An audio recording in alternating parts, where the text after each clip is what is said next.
Don't know. Whoops. Hello, Gary.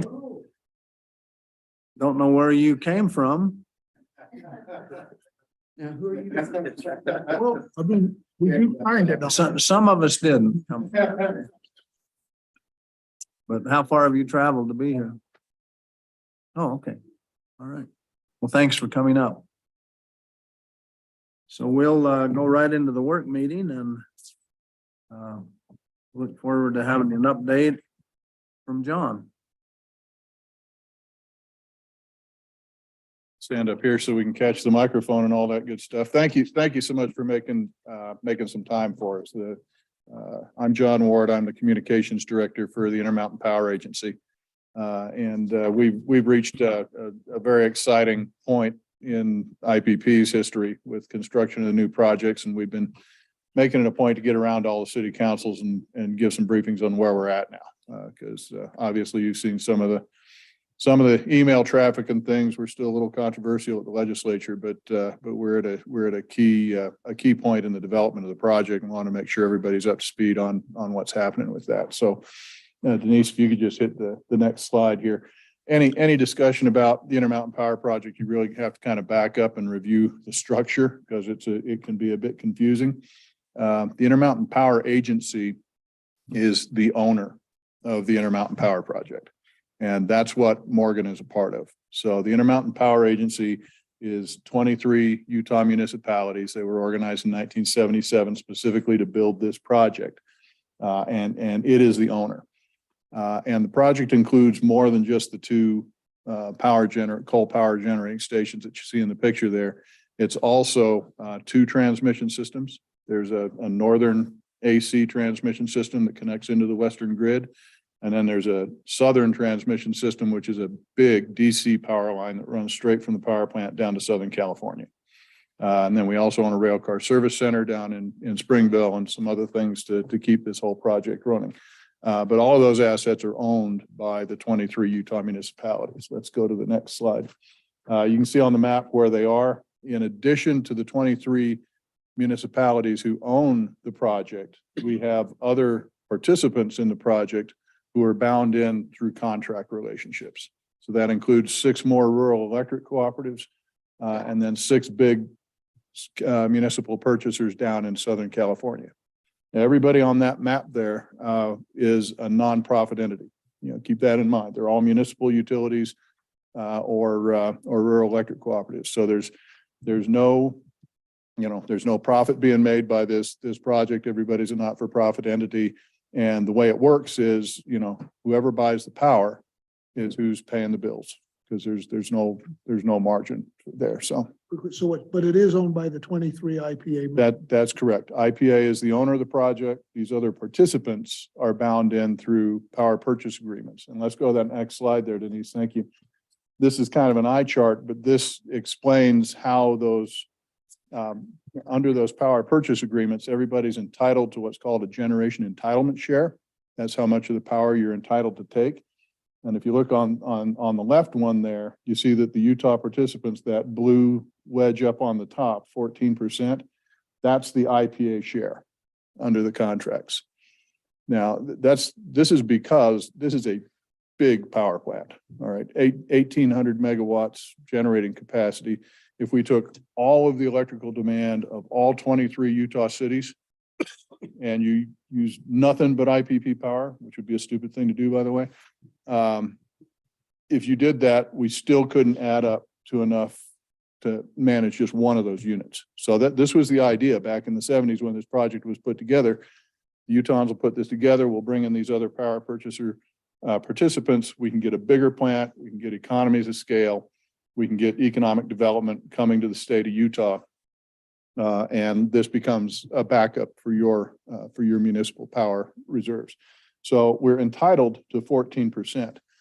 But the other really interesting aspect of this project, and I've never seen this anywhere else in the country, is that we have the Utah municipalities have the unilateral right to lay off their shares to the California participants.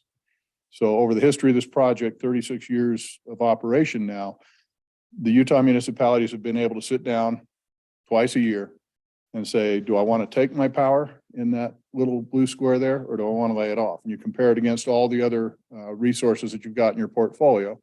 And in years where it makes sense, you use the IP power, V-Power. In years that it doesn't, you lay it off to the Californians. And remember what I said about everybody being nonprofit, whoever takes the power is who's paying the bills. So over the history of this project, 36 years of operation, over 90 Utahns have laid off their power most of the time because you've had lower cost resources available to you, federal hydropower and other things that you purchase through UAMPS and other places. So over the history of the project, most of the power has gone to California. That means that Californians have paid most of the bills. All the costs of the project are recovered through power billings.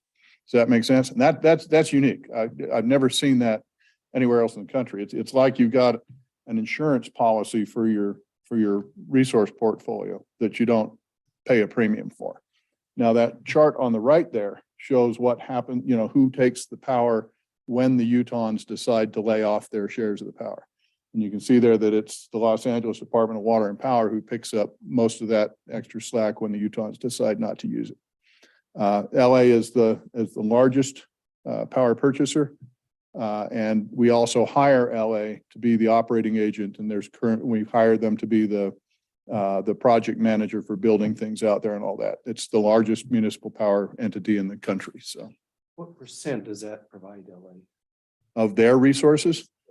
Good question. It's not as big as you'd think. Again, LA is the largest municipal power entity in the country. They've got assets in a lot of different resources, and this is one of them. It's at one point, I think Intermountain was maybe up to 20. I'd have to look up. It was maybe up to 20% at one point, but it's been going down steadily. So let's go to the next slide here.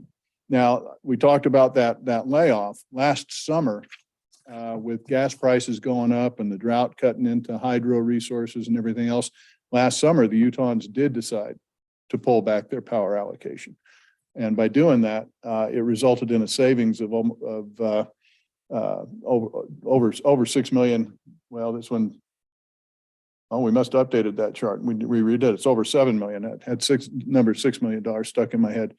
But just last summer, by calling it back during a period when you didn't have lower cost resources available to you, it saved the Utah cities almost $7 million by having that resource available to pull back. Right now, during the winter, the Utahns aren't using it. But in discussions, it sounds like most of the Utahns are going to pull their power back again next summer and use it from the project. So that's a huge benefit from being involved here. Any questions about that? Or? How long does that arrangement, does it go into the future? Yeah, and we'll talk about the IPP Renewed project here, the new project that's getting built. That was a huge point of discussion. It took almost 10 years to put the agreements together for the next phase of the project that we'll talk about in a minute here.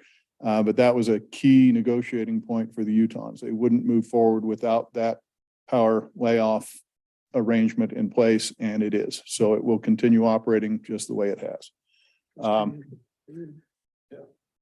So obviously it's been a great boon to the state of Utah. We've created a lot of employment down in central Utah, paid a lot of money to coal suppliers and transportation services and everything else. Let's go to the next slide, Denise. One of the other key things about this project is even though all the participants in this project are not for profit and shouldn't be paying taxes, one of the deals made back in the 70s and 80s when the project was put together was that the project would pay taxes. And so, a lot of the fussing and fighting we do at the legislature and so forth, where the legislature's complaining about it, there's never been a dollar of tax money that's gone into this project. All the money to build this project and operate this project has been recovered through the billings to the participants. There's never been a single tax dollar gone into this. There's no tax dollars or economic incentives at play to push the thing forward. And over the life of the project, we paid over $720 million in taxes to the state of Utah. So What did it cost to build it originally? the original cost was right around $1 billion.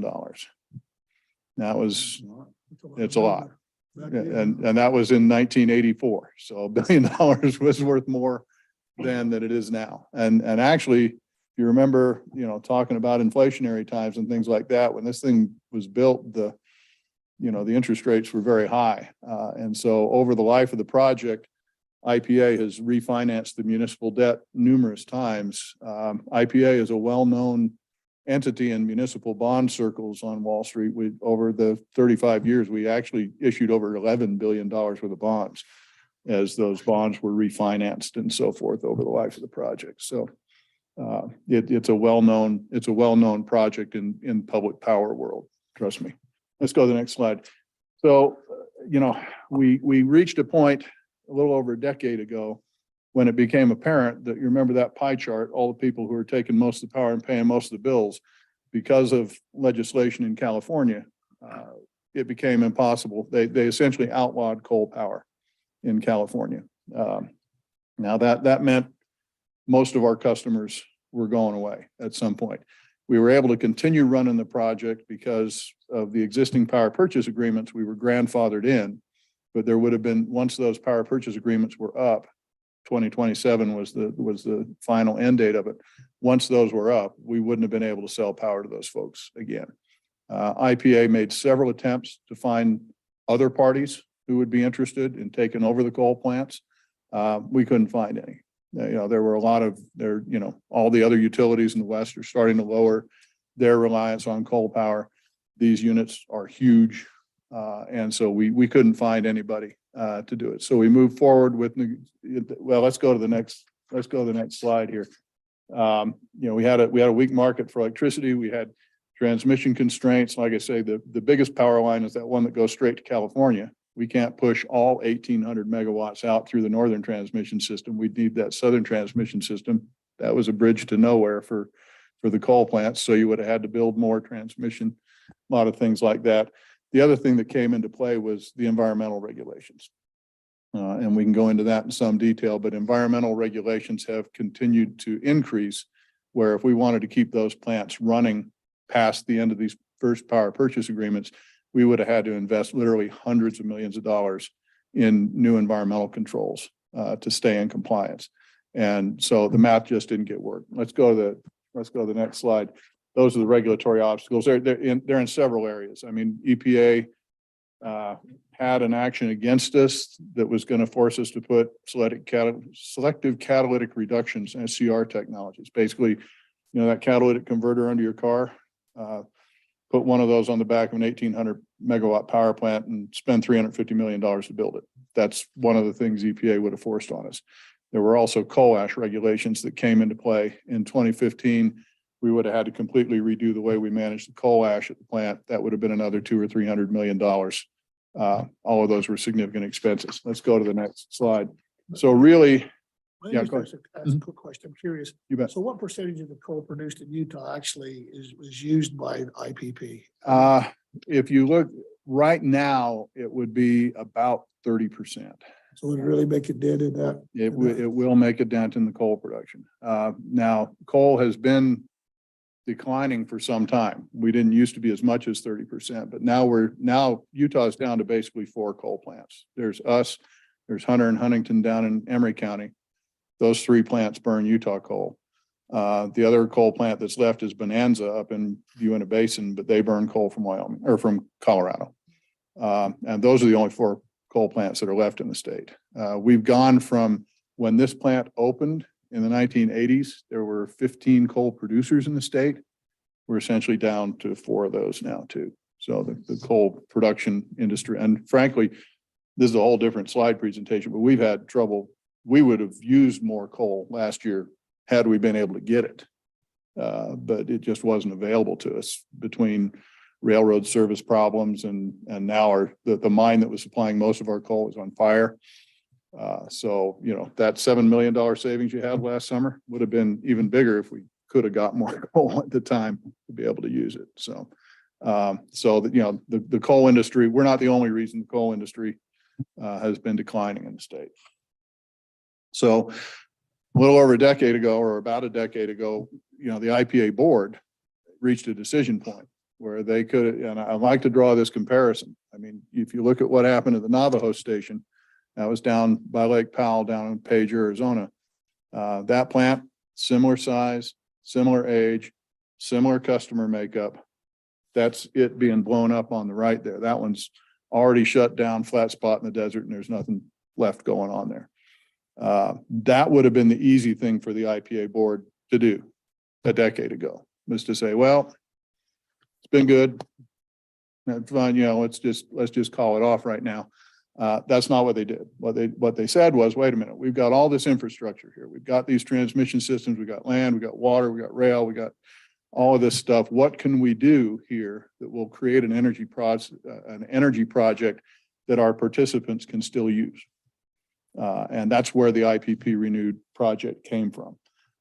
Is how do we take that infrastructure, keep something going here, keep the power layoff agreement alive so that our Utah members still have that backup resource. Oh, and one other thing, if we had just shut this down, Morgan could have got a bill for their entitlement share portion of the demolition costs at the end of the project. By keeping it going in IPP Renewed, we've now written into the new purchase agreements that the decommissioning and demolition costs of the coal units will be covered through power billings. So again, you're getting out of a decommissioning cost unless you're taking power from the new project, in which case you'll pay your share through the power billings.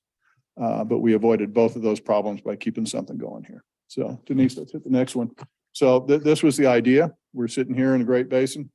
We're right in the middle of all these other renewable resources that are attractive to the biggest portion of our customers, solar and geothermal and wind and all that kind of stuff. We've got all that other, all those other infrastructure here. We've got an experienced workforce here. We've got 35 years. Think about this.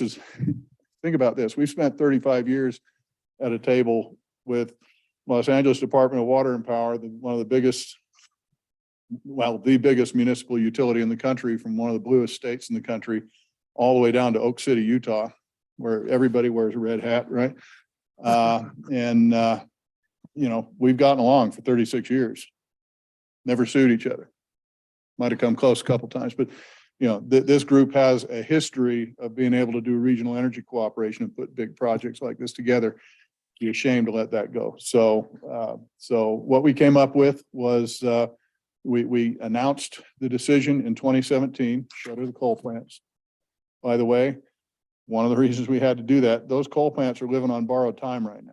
If we had not made that decision in 2017 and committed to a date certain to close it, EPA would have come in and enforced their coal ash regulations. We would have had to spend that $200 or $300 million to redo our coal ash disposal process.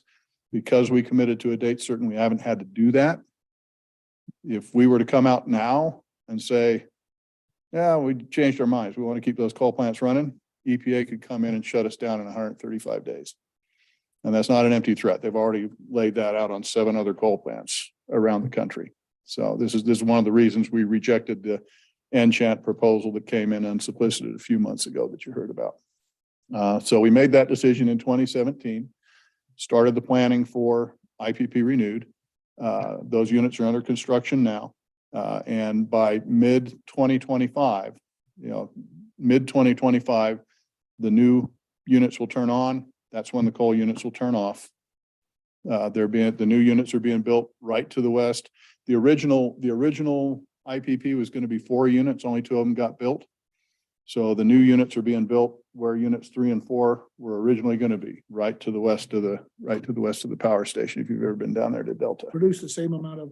No, it's going to be smaller. Let's keep going, Denise, and I'll show you. For us, it's about a $2 billion investment this time. Instead of the 1,800 megawatt coal plant, it's going to be 860 megawatts of gas. That number was determined while we were negotiating the new contracts. All the participants came to the table and we were able to say, how much do you need? And everybody put in for their resource planning how much they needed. So the new units are going to be 860 megawatts. But keep in mind that transmission line that goes to Southern California, it has a capacity of 2,400 megawatts.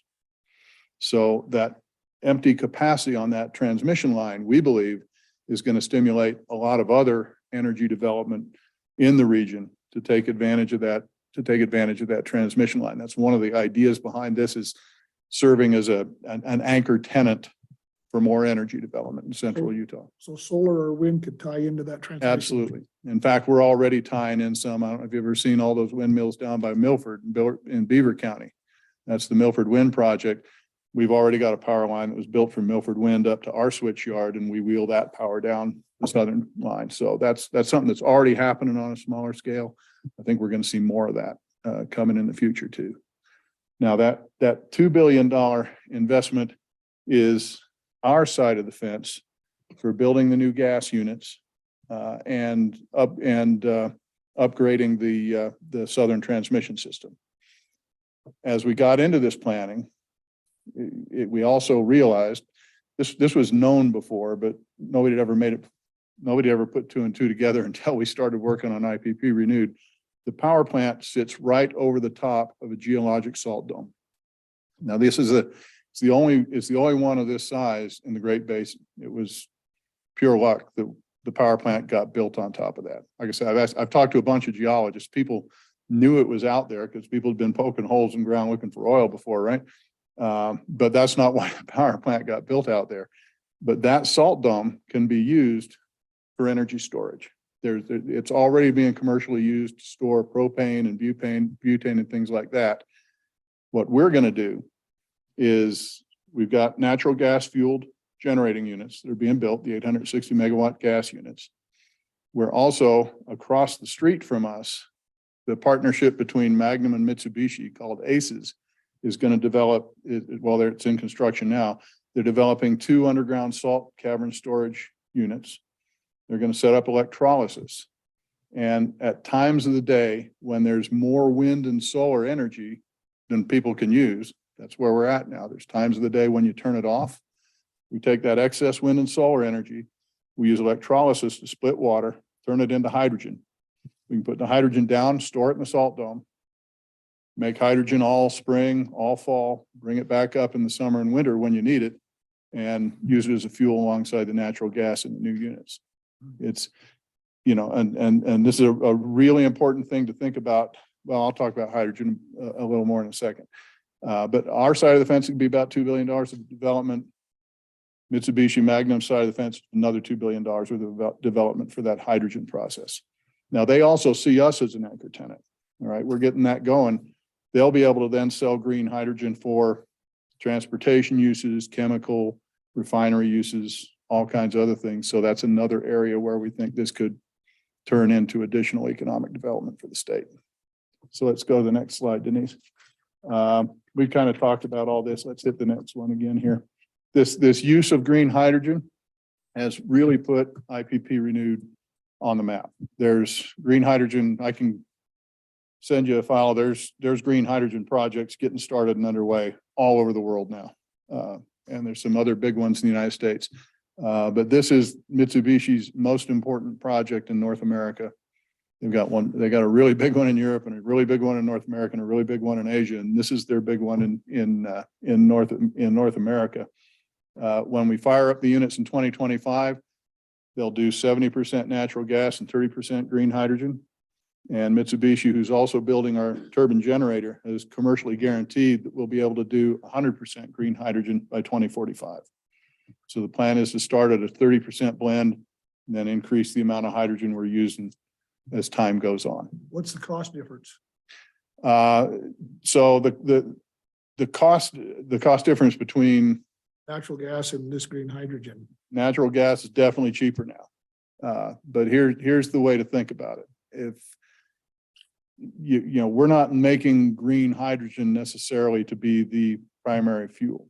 What it is, if you compare green hydrogen for a fuel cost, natural gas is going to beat it.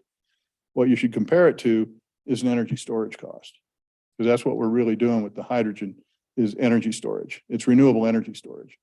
You hear about batteries all the time, right? Well, batteries work for a period of hours. This is seasonal energy storage. We can take wind and solar when it's excess, turn it into hydrogen. We can leave it in the caverns for months or years. You bring that back out and use it when the demand is there. If I'm comparing it then, it's going to be cheaper because I'm taking it out at a peak time. And that's what it is. You need to think of that green hydrogen as a renewable energy storage resource more than as a fuel. The other thing about the cost is that cost is going to come steadily down. You think of all the technologies we're using here are all mature technologies. I mean, people have been doing electrolysis for decades. People have been storing hydrogen in salt caverns down along the Gulf Coast for decades. People have been, burning hydrogen in turbines for decades. These are all known things.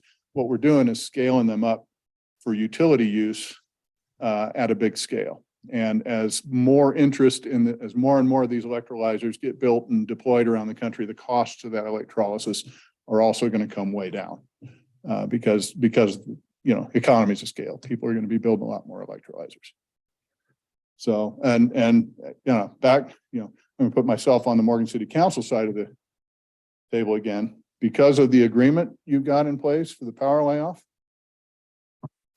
you really shouldn't care about the cost. You don't have to even look at that cost until the plant is built, and then you can compare what cost it's charging at that time to what else you got in your portfolio. You don't want to take it, you don't have to. It's just like in the original project, you get a seat at the table for a world-class, large-scale energy development, and you don't have to, and you can make the decision every 6 months or so whether it fits for what you want to pay. So again, I've never seen that deal anywhere in the energy industry.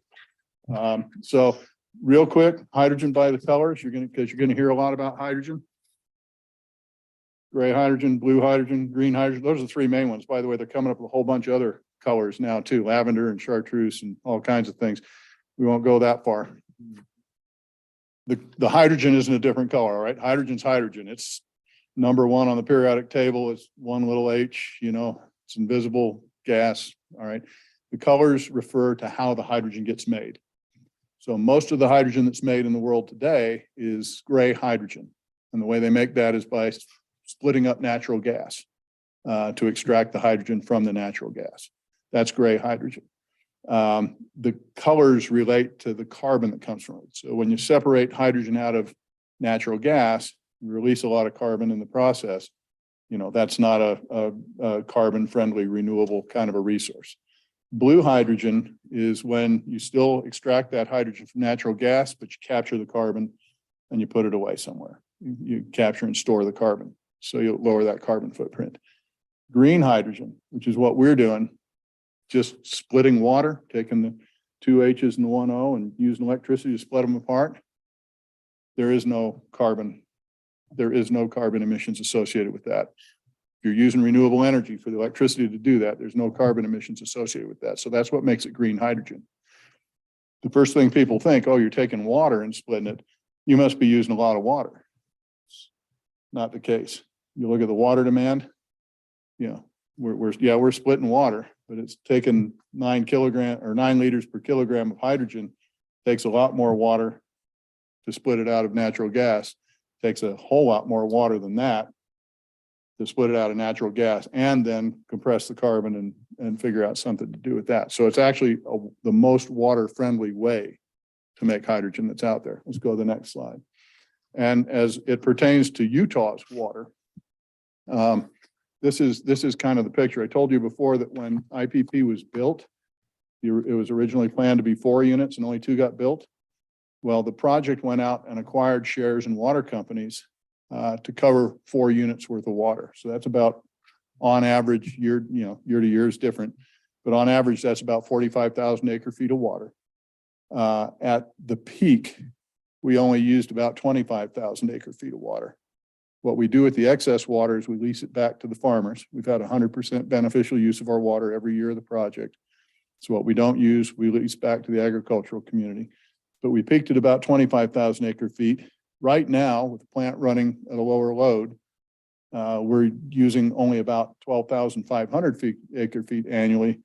You look at the green drops there, we can run the gas plants and make all of the hydrogen we need for 100% hydrogen fuel using less water than we're using for the coal plants right now, with the coal plants running about half speed. So this actually ends up being a water savings for the state. So, and one other thing, I've got two members of the legislature who are convinced that when you split that water apart, you've somehow destroyed the water. It's not the case, all right? And I've had a good third grade song teaching the water cycle that I could sing right now, but I can't quite remember the tune.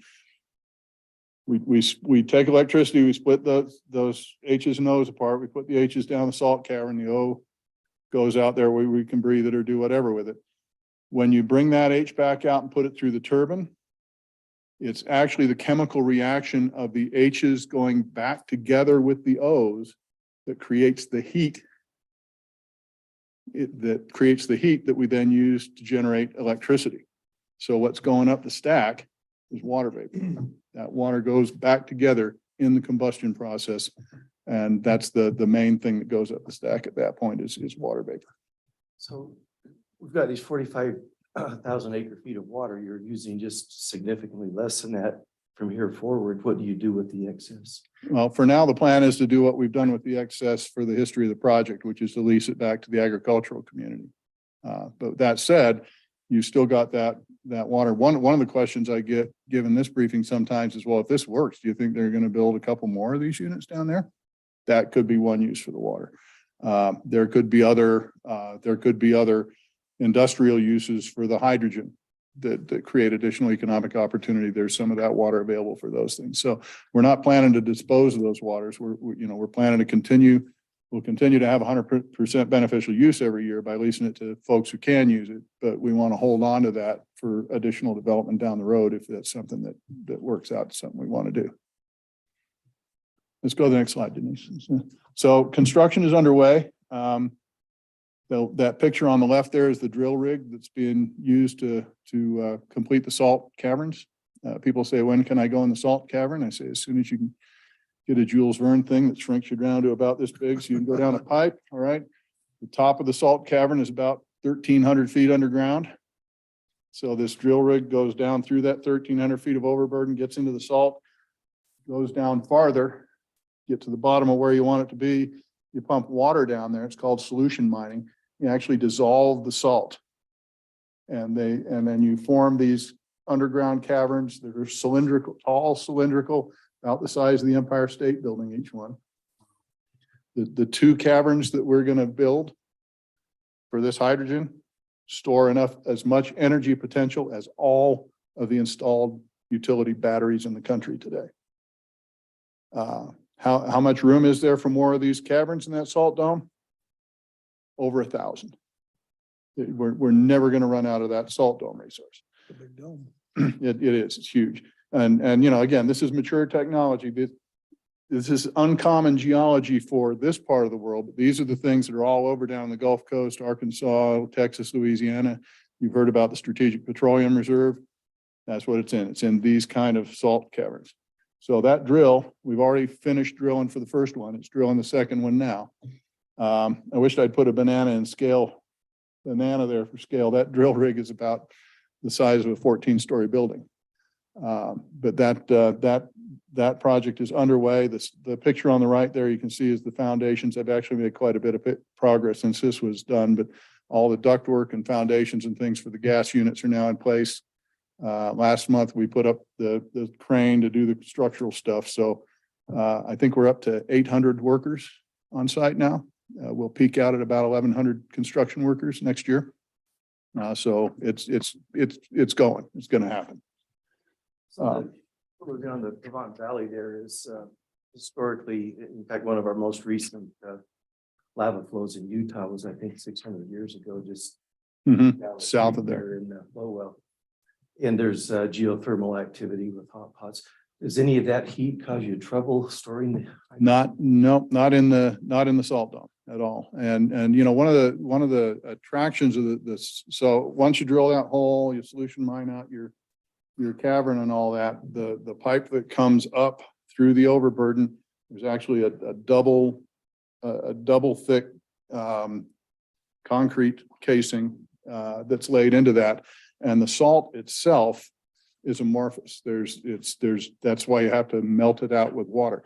There's no cracks, there's no faults, there's no fissures in there. So it's actually, it's actually a far safer storage method than even, above ground tanks or that kind of thing, which would be exorbitantly expensive to store these kinds of volumes. So we really did, this really was fortuitous that we lucked into just happening to have this thing right underneath the power plant. Otherwise, we'd probably still be sitting here talking, but it would just be a straight up natural gas plant. It wouldn't have this renewable energy storage aspect to it.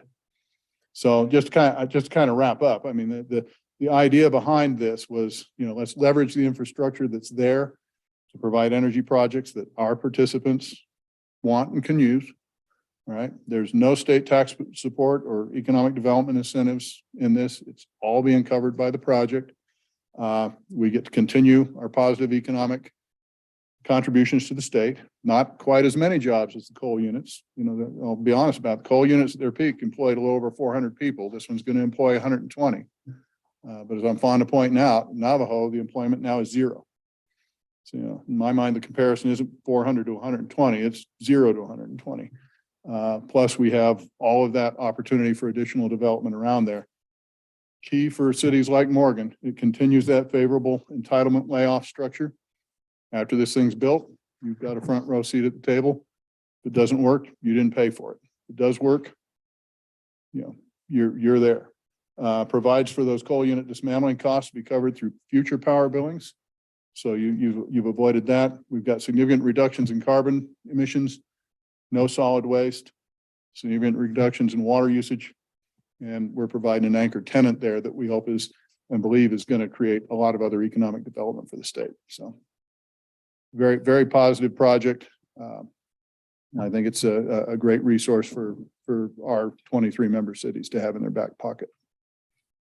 Any other questions? Yeah, I have just a quick, so you said 860? 860, yes, sir. And then earlier you said you come to that number by going out and seeing what the generation needs were for the municipalities. So I'm just, so hypothetically, if all 23 municipalities relied on this fully or wholly, that it would take care of the needs. No, the Utah entitlement share is still that 14%. So somebody who's better at math than me can divide 14% of 860. That's the Utah's share of the new plant. I've got 2 questions. Mhm. That's a pretty big punch bowl. I mean, there's a lot of fun things going on there and they seem to come together nice. What would be the 2 or 3 biggest risks that you face in moving forward and going down the road? I mean, the presentation almost sounds like it's too good to be true. Well, so the biggest risks, I mean, there is some, there is probably some technology risk associated. As I mentioned before, all of the elements of this are mature technologies, but we're integrating them and doing them at a utility scale. This is one of the first projects in the world that's going to do that. So there's some commercialization risk of scaling up and integrating those technologies. Again, our IPA members are insulated from that by the layoff, by the layoff structure of your contracts. But if it wound up being horrendously expensive, it would be the California entities and principally LA who will pay for it. LA, in case you didn't know, has a little bit different view of what's expensive versus what we pay for things up here in Utah. So they're very excited about this project and they're actually working to convert 2 of their big natural gas plants down in the LA basin also to green hydrogen. So they're all in on this technology. But yeah, I think there's a technology commercialization risk. The other big risk, if I'm going to be brutally honest, is politics. That was my question number 2. Without, I mean, the state isn't giving us anything. Why do they think they can help manage it? Well, Gary can help with some of that. He's down there on the. Senator Owens and Representative Albrecht, who are the leaders of the loyal opposition, if we'll call it that for a better reason, they seize on the fact that IPA is a political subdivision in the state of Utah. All right. Right now there are it's called an interlocal entity. All right. And now there are a whole bunch of interlocal entities in the state, special service districts, other consortiums of things. But when this thing happened in 1977, IPA was the first interlocal entity. And the Utah Interlocal Cooperation Act, which governs that, was written to allow this project to go forward. So that bit of state legislation allowed 23 Utah cities to bind together for a commercial venture like this, and allowed those cities to bind by contract the rest of the participants. And because we're all municipal, we can raise our money through issuing municipal bonds. So, and it's another thing that some in the legislature will say, well, you're borrowing on the state's bonding capacity. No, we're not. When we go out for our bonds, the bond market determines our costs based on the creditworthiness of our participants. So it's LA's and the Utah municipals bonding creditworthiness that we rely on to issue those bonds. But we are a political subdivision of the state of Utah. And that's what the legislature has been seizing on. They've never put a nickel into the project. In fact, they've taken $760 million out of the project. But they seize on the fact that you're a political subdivision to try to get the oversight. Is one of the issues then that it's governed by 7 board of directors who are not elected? Well, the board of directors is appointed by the membership of IPA. So they But it's a political subdivision where they're not elected. Does that become an issue? Yet they're able to approve the developer becoming his own political subdivision for the purpose of bonding. So is that becomes a bit of a, Yeah, almost every single independent entity or interlocal. Weaver Basin is a yeah, special that's, district. yeah, it's not governed by. You've got Utopia, which we appoint those that represent Utopia. You don't represent the board on the board, we appoint them to the board, and they don't necessarily have to be elected officials. But the key is elected officials govern all of that. Which is one of the reasons I'm here talking to a city council of Morgan. I mean, you're the ones who appoint your representative IPA. The representatives of IPA elect the IPA board of directors. All of the entities that are in this are ultimately accountable to elected officials on the municipal level. It's another reason why we're not subject to Public Service Commission jurisdiction, because we're not making a profit and we're accountable through other. So just bringing everything right up to date, or close to, I suppose. What value is there to the Utah legislature in us giving them 180 days notice if we dismantle something? Well, Senator Owens and Representative Albrecht have made it clear their goal is to try to keep those coal units alive somehow. As coal units. As coal Okay. units, right. That's the And- politics behind it. And But okay, here's your 180-day notice, then you go forward and do what you want to do. well, I think this is a dynamic situation. As of last Thursday, we were staring at an amendment to a bill that frankly could have destroyed this project. Right. And you saw the call went out to call your representative. Guess what? That worked. By the time it got taken up by committee the next day on Friday, we had better language. That language we can live with. That's the language that says we'll give 180 days notice, and also includes a statement that the state's not going to do anything to get in the way of finishing this.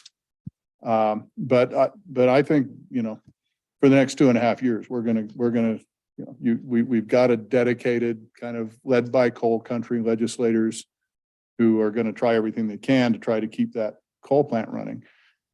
We can't.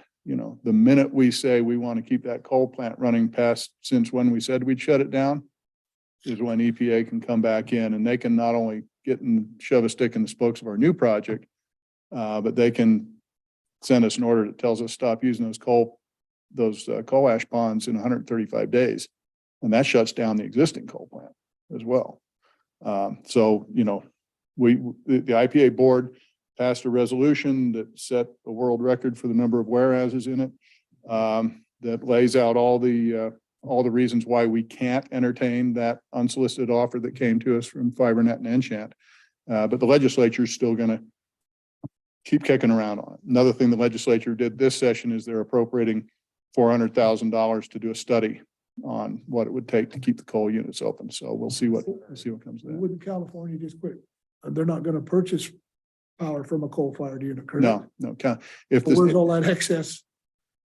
well, right now they've got a proposal in front of them from a company in Orem that's never run a power plant, who says they're going to build giant data centers and sell the power to the data centers for Google and Apple and all that. And I don't know why nobody's called Google and Apple yet and asked me why, if they want energy from coal plant for their for their data centers. And then they'll capture the carbon and sequester it somewhere, but they haven't really said where they're going to put that carbon. But there's lots of tax credits out there, so that will take care of it. I don't think that's number two, Russ. I think that's number one, the political. Yeah, I think it is. And, again, I think when you get the time to talk through the issues as it happened last week, once you make it clear, guys, if you go too far with this, we're already on borrowed time with coal plant on coal ash stuff and air permit stuff. If we keep those coal plants open, you're going to need a whole new air permit. You're going to need a whole new bunch of design and all this other stuff. So, we'll be in this boat for a couple more years here. I like to look at it this way. Last year's legislative session, we came to them and told the water story, because last year the hot thing was, we're in a drought and you're taking all our precious water and you're going to destroy it to make hydrogen. So we told the whole water story. They didn't believe us. They appropriated $300,000. Well, we told them the water story. We commissioned a study from the water lab up at Utah State, which is one of the best water labs in the country, by the way, who backed us up on our math. The legislature didn't believe us. They spent $300,000 of your taxpayer dollars, hired the University of Utah to do another water study, which was presented to the legislature last fall, to which the legislators at issue said, well, I don't believe it. So now we're going to spend $400,000 of your taxpayer money to keep the coal plant open. We didn't oppose that. We're confident that when they get to the end of that study, they're going to find out the same stuff that we've found out over 12, 15 years of coping with this. And so they'll probably get that answer, but they probably won't believe that either. So we'll just, the tricky part about a legislature that meets for only 45 days and has a supermajority that governors can't veto or anything like that. I'm not worried about the policy of stuff. It's the stuff that happens all of a sudden in a back room that we really need to worry about. That's what happened to us in the special session 2 years ago, is we didn't even find out about that until the day before. In fact, the amendment that almost moved last Thursday, we didn't find out until the day before. So, we're just going to have to be diligent for that part of the project for the next 2 or 3 years. Thank you, John. Thank you. Yeah, I mean, you've been generous with your time. I mean, this really is an important project, I think, for the state. I really have to hand it to the IPA board. They could have done the easy thing a decade ago, like they did down at Navajo, and just threw their hands up. They've worked endless hours to put something together. It's an exciting project that the whole world is watching. And cities like Morgan have a front row seat and a commercial arrangement that allows you to use it if it works for you, or not if it Costs doesn't. will be covered by the rates, right? All the costs of this. So the big cost in a project like this is your debt financing and the fuel costs. And that's all recovered through the rates. So whoever's taken the power is who's going to pay the bills. The way the contracts work, LA is the power taker of last resort. There was a period in the coal unit's life, even before coal became unpopular, back in mid-90s, when for economics, the Californians weren't using all their entitlement share either. And guess what? They still had to pay the debt service. And it was at that point they said, well, we're gonna pay for it anyway, we'll use it, you know. But that's the exact same situation we'll have with the new project here, is that's the backstop. Even if nobody uses it, that's who's gonna have to pay that debt. Speaking of front row seats, will you have an open house? We will, I'm sure. And actually, if you want to come down, happy to arrange tours. I mean, if you ever get down Delta Way or you want to come, we'll set up a tour for you. It's, you know, we can get it, we still get up on top of the coal units. You're looking right down at the construction site. See it all happen. We'd love to entertain you all at the same time or in onesies, twosies. If you're going to be in the neighborhood, let me know. I can hook somebody up, take you through.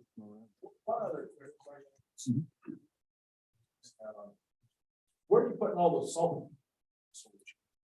So when you go down there now, so the Sorry about the question was, what do you do with all the salt that comes out of that empty spot the size of the Empire State Building when you get it out of here? So in the salt dome, there's already 6 caverns in operation. They're storing propane and butane and other energy products now.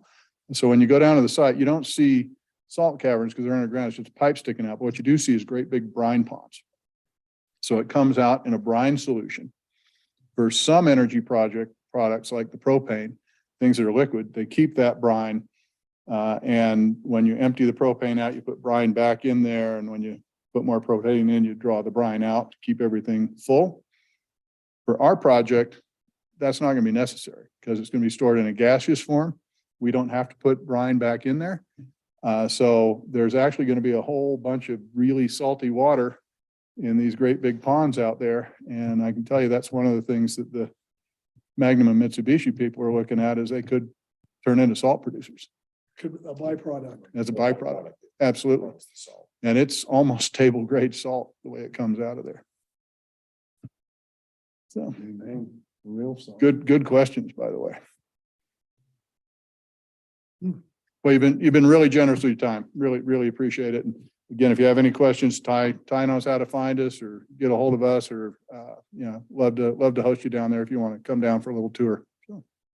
Yeah, thanks for, I was just gonna mention, I do pay attention to the project as it's gone, and I've gone to their meetings a few times when, like right before California decided to take the risk. They had everything ready, but California hadn't signed up yet. And there's some couple tense things when I went down that time. And then I just went down a little bit ago, just in preparation for the legislative issues, but we do have our representatives that I get to vote on who represents us, and they keep us updated, just so you know that we are we're kind of tied in just like we are all of our other projects at UAMPS, but you know, I can go down anytime. I get all their notices for all their meetings and look at their agendas and that sort of thing. And it's been really well managed. Do we buy into our same rate or can we increase our capacity? Nope, that's set. It's just a matter of if we call it, and there's a process for calling back. So we did last year, I put in again this year, and then if we don't use it this year, then we can double it for the next year. But you have to Do it in advance. do it in advance. Last year, we did call back our power. Last year was because our hydro, it was the market rate, but also our hydro production went way down last year because it's been and in that same seasonal period when our demand's the highest, hydro dropped the market rate, and I just looked it up.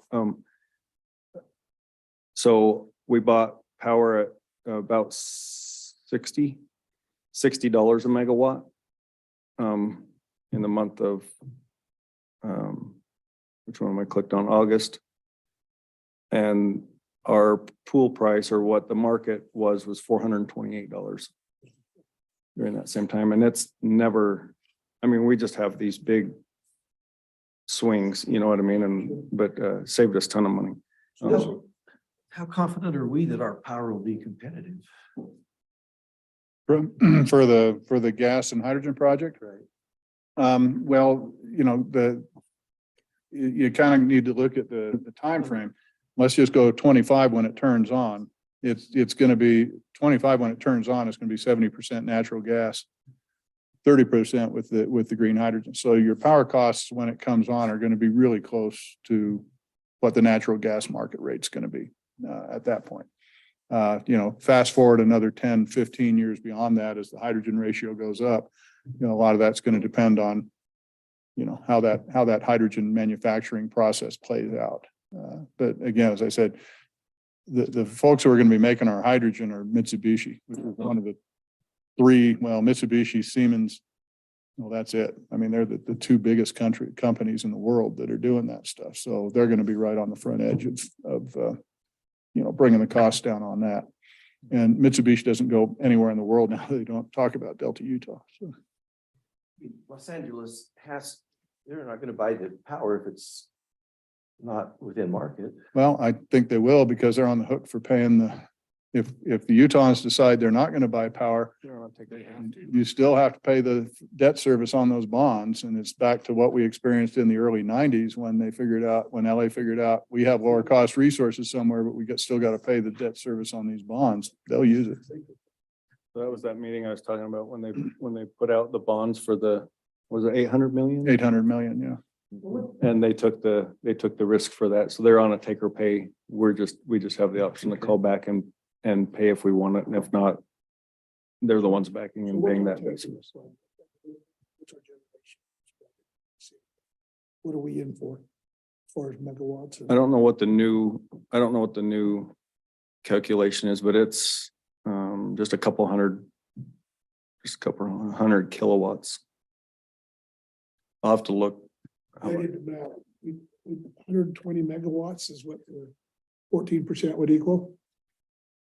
Of the Utah, At least that's what my of the 23. That right? sounds about right. That's the 23. And then each of the 23 has an entitlement share as well. That's mix, obviously. So Yeah, I'll look that up though, Tony, how much we kilowatts we are entitled to, is our entitlement share. Okay.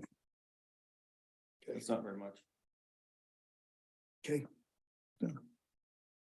Thank you. No, thank you again. Appreciate it. You've been very generous with your time. Appreciate it very much. All right. Thanks, guys. Thank you. Thank you. You're excused. That's why I don't give that update. Wow. Sometimes you're just like, yeah, if somebody else come and do that. That's cool stuff. 3 minutes to take an old man break. You don't want to let them pass you by. It's not part of this. Yeah. Oh, you get it. Adjourn. Denise, if the mayor walks out, that's the same as a gavel. Well, how much water was New Scale thinking of taking? Remember that number, Ty? What's that? New Scale. What sort of water demand was that? That was a lot of water, wasn't it, up there in that? I remember sitting down in St. George one time listening to them. Well, I see they're having that meeting again this year, but I remember them talking about the water usage. I thought, wow, that's a lot of water. Yeah, a lot of potential No, I don't. understand water, why but they it's would also want way more than it. I that couldn't understand why actually they would use. So want it you under the state. secure a ton Why in the water state of Utah rights, would wanna what take they that would on actually use license versus what they and government. lease back would have been I think small. So I just learned, yeah, we just learned it. Yeah. We have two representatives that are from coal country. Boy, that just, with all the writing on the wall, I must have to take care of this. You know what they really do? There's two things. This is one of them. The league was on board. They were telling us.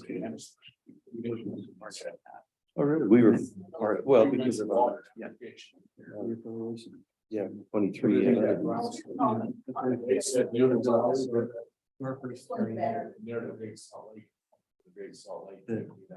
Would allow them to get into.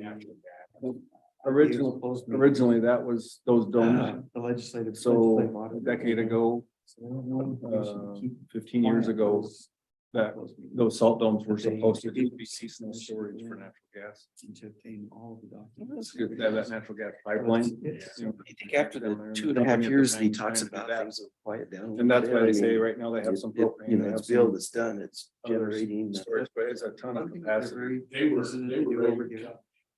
is to interfere with contracts. So I'm sure what he's thinking is that contracts will be entered into within 2.5 years. That will not be breakable, that you can't break. Whether you're the state of Utah or not. But it's happening.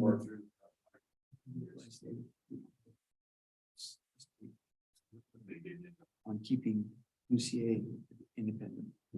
It's the 911 service for the state of Utah, radios that all sheriffs and cities bought that one like after the 2000.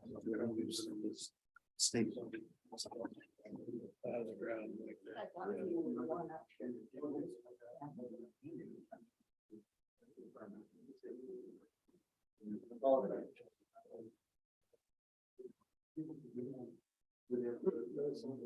And you're down here because there's.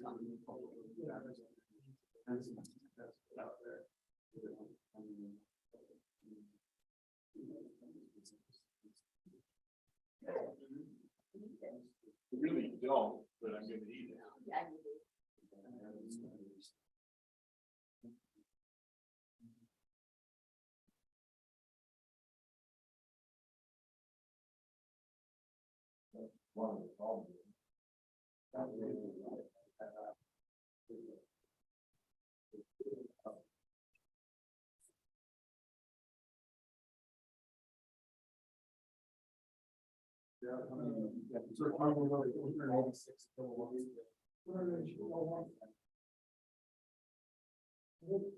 But see, back in the 70s, when we first signed it, they were a lot smaller.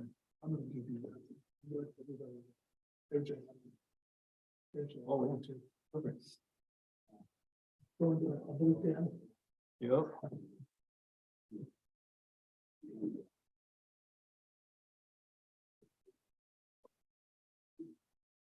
Denise, do you know if Eric is joining on? He's out, okay.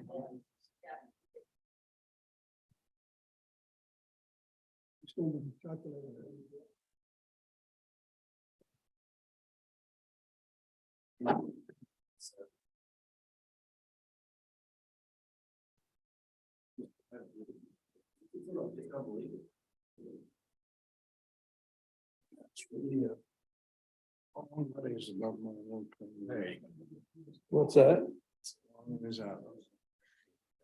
Oh, that is fascinating stuff they can do. Hey, look at this. Who's presenting down there? Gary Crane, huh? Guess Blake must pay him a bigger salary. I would hope.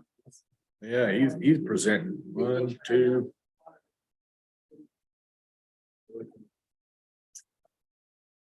This land use thing, Gary will be down there presenting. Hey, you go down this? April 6th and 7th in St. George is land use. Gary's down there on the. Yeah. Beacon. Is this, so he's say he's coming tomorrow, Denise? Yeah. So he'll be done with it tomorrow, you think? Yeah. Okay, all right. This the League of Cities deal? No. The League of Cities is What is Today? the 20th. Yeah. Oh, so is this what you'd ask me if I was gonna attend? No, that's Okay. not League of Cities. This is. Okay. well, welcome, everybody. We're recording. Welcome to the Morgan City Council meeting, February 28th, 2023. Appreciate everybody being here. And we'll excuse Eric, who's out of town today. Appreciate everybody else for here. Gary, thanks for going the extra mile. And you probably didn't even get a lunch break today. Our, Yeah. our little problems are worthwhile. Manageable. Yeah, manageable. They obviously flow over the boundaries. That same issue. Hmm. Thank you. Let's see, Dave, could you give us our pledge? Okay. Ty, could you give our opening prayer? Set mine. Oh, here's one. Yes, please arise. I pledge allegiance to the flag of the United States of America and to the republic for which it stands, one nation, under God, indivisible, with liberty and justice for all. Thank you. Thank you.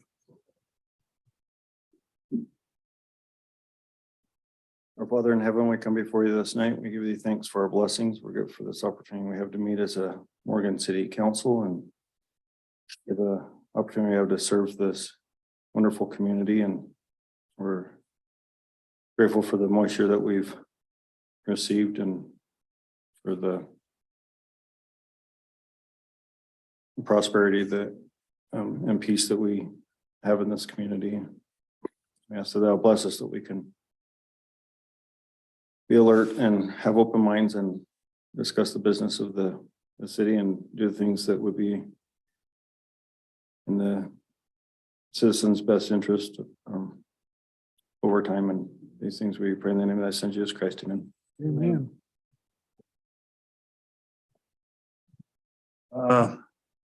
Is there a motion and a second to approve the meeting's agenda? Mayor, I'll make a motion that we approve of the meeting's agenda for tonight. I'll second that, Mayor. Okay, we have a motion to accept tonight's meetings in a second by Tony and Jeffrey. All in favor? Aye. Any opposed? Okay, Denise, that's unanimous. Okay, the consent agenda. City Council work meeting minutes, January 24th. City Council meeting minutes, January 24th. And the warrants from 01/2023 to 02/24/23. Has everyone had a chance to review the minutes and warrants? Yes, I have a couple of items. Okay. I'd like to mention. I think I know the answer here, Ty, but the Morgan Hotel payment, that's our RDA payment going back to the hotel, correct? And then do they pay an amount larger than that and we refund some of it back, or is that their entire tax bill? Yeah, it's not dollar for dollar on their tax bill. The agreement is that was the incentive. As long as they pay their entire bill and they're current on their taxes, then that's what we give them back. But it's not a specific portion of their tax bill. And this is maybe the second or third payment Mhm. to date, and how many remain? It was a 10-year. This is the third, Okay, number 3. number 3 of 10. Yeah. So All 7 right. left. And after the next, so this amount was for the first 5 years, and then it reduces for the remaining right. 5 years. Okay. So it's a Appreciate the reminder. Thank you. The second item is I want to commend Denise for the job she does in working up the minutes. Last meeting, we had quite a bit of material in the carbon free project as well as a state audit and report to I've talked to her a little bit about it. It takes hours to do that. I mean, if you think about it, we've got 2 or 3 hours of our own discussion that she is spending at least that much time, as well as memorializing it as she goes along. So, and reading through those, Denise, they were well done. You did a good job, and appreciate the work that you do there. Thank you. That stood out because of all the activity we had going on that night. It's hard to interpret that sometimes. That's all I had. Thank you. Well, Thank you. Dave. having said that, Mayor, I would make a motion that we approve the city council work meeting minutes of January 24th, 2023, the city council meeting minutes of January 24th, 2023, and the warrants through the period of January 20th, 2023 through February 24th of 2023. Okay, we have a motion by Tony. Do we have a second? Okay, so the motion by Tony, a second by Dave to approve the city council work meeting minutes of January 24, 2023. The city council meeting minutes of January 24, 2023, and the warrants from 01/20/23 to 02/24/23. I've already asked for discussion unless there's any more. All in favor? Aye. Any opposed? Okay, Denise, that was unanimous. We don't have anybody on the citizen comments. I don't have that. Well, we have a comment card. No? But they did respond when I Oh, okay, emailed about. okay. Right. Okay, that's why I was like, I don't know what I do with the. Where did it go? So we have a pending citizen comment card that they didn't fill it out, but it has to do with land use and our conditional use permit for a business that's just not addressed in our ordinance. And so they wanted to, it's for a property that they're considering purchasing. But I think the sale is kind of contingent on the business that they would want to operate, and it's not addressed in our code, so we can't just give them a, yeah, that would be approved, nor could the council, but it would just be a chance to hear from their perspective what they're trying to do to see if it would be something we want to address in the future, but we just don't have that, so. And they'll be coming into a future meeting. Yeah. Okay. So we'll read through that and, yeah. It'll be interesting. Okay, standard form agreement on the active agenda, the long-term storm water management agreement, resolution 2302. And Ty, I'll turn this over for you to lead the discussion, Or Gary, or Gary. I think, Gary might be, well, we didn't plan on Gary coming, and so that's why I Oh. said I'd take it, but Gary can, I'll cross Ty out and put Gary in there. Thank you, Mayor. he might as well earn his, I mean, just showing up is a lot, but here's his big. We're here's his grateful big for, check. but I wanna get hear credit from him. for going up, is that what you're saying? This agreement, Denise brought to my attention the fact that one of the requirements of state law is that whoever's discharging stormwater, that they sign an agreement indicating that they will manage it in a certain fashion, and that agreement's pretty standard amongst for every developer that comes in and has storm water, which is everybody. And Denise had sent a couple to me, and so we put our heads together and said, why don't we just go ahead and approve the form, and so that they can be signed as the developer comes in by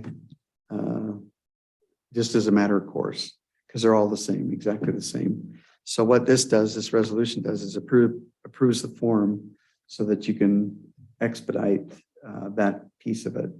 So once Matt says, yes, these things meet the requirements, then the developer is required to sign this stormwater agreement that the state requires, saying that we're going to make sure we don't dump anything nasty into it, and that we'll take care of it in this manner, this manner, and this manner. They're just standard state set standards. And so rather than bringing them back to you every single time and saying, would you approve this? Would you approve that? They're all identical. We just approve the form so the developer can sign it when he comes in. And the number of subdivision is 1 to whatever, right? Right, yeah. One to just whatever the limit would be. Doesn't the city own the storm systems that are set up in the city? So those storm systems that are, right now, the city doesn't really have a storm system that we own. We own some stormwater facilities and some stormwater detention basins. We have easements over some detention basins, and to a large degree, those flow into either into canals or to creeks, but we don't really have a stormwater system at this point. In other words, a lot of times, and especially with the new LID standards, developers are required to maintain a certain percentage of it, or will be I can't remember what year, but we're going to require that they maintain everything on site. So the stormwater doesn't move off site, which I think is one of the most ridiculous things ever if you're trying to fill a great big lake just to the west of here. But But nonetheless, that's what the federal government requires. And so the state's Division of Water Quality is requiring the same thing of us. And so the answer to your question, that was a long one. Sorry, Dave. That's, what do you expect from lawyers? They give you a long one every time you ask for a short one. But is that accurate? Yeah, so we do maintain, we have storm drain pipes that we maintain, we clean, but we don't have an overall city system. And so in some areas it goes detention pond, before it moves on. And then in some areas we just have sumps. So like when we've done these sidewalk projects, we've added sumps. So all the water that the road collects comes to a location, and we're basically already doing that standard by recharging the aquifer. So it's retention rather than detention. Detention is where they collect it and discharge it. But we retain.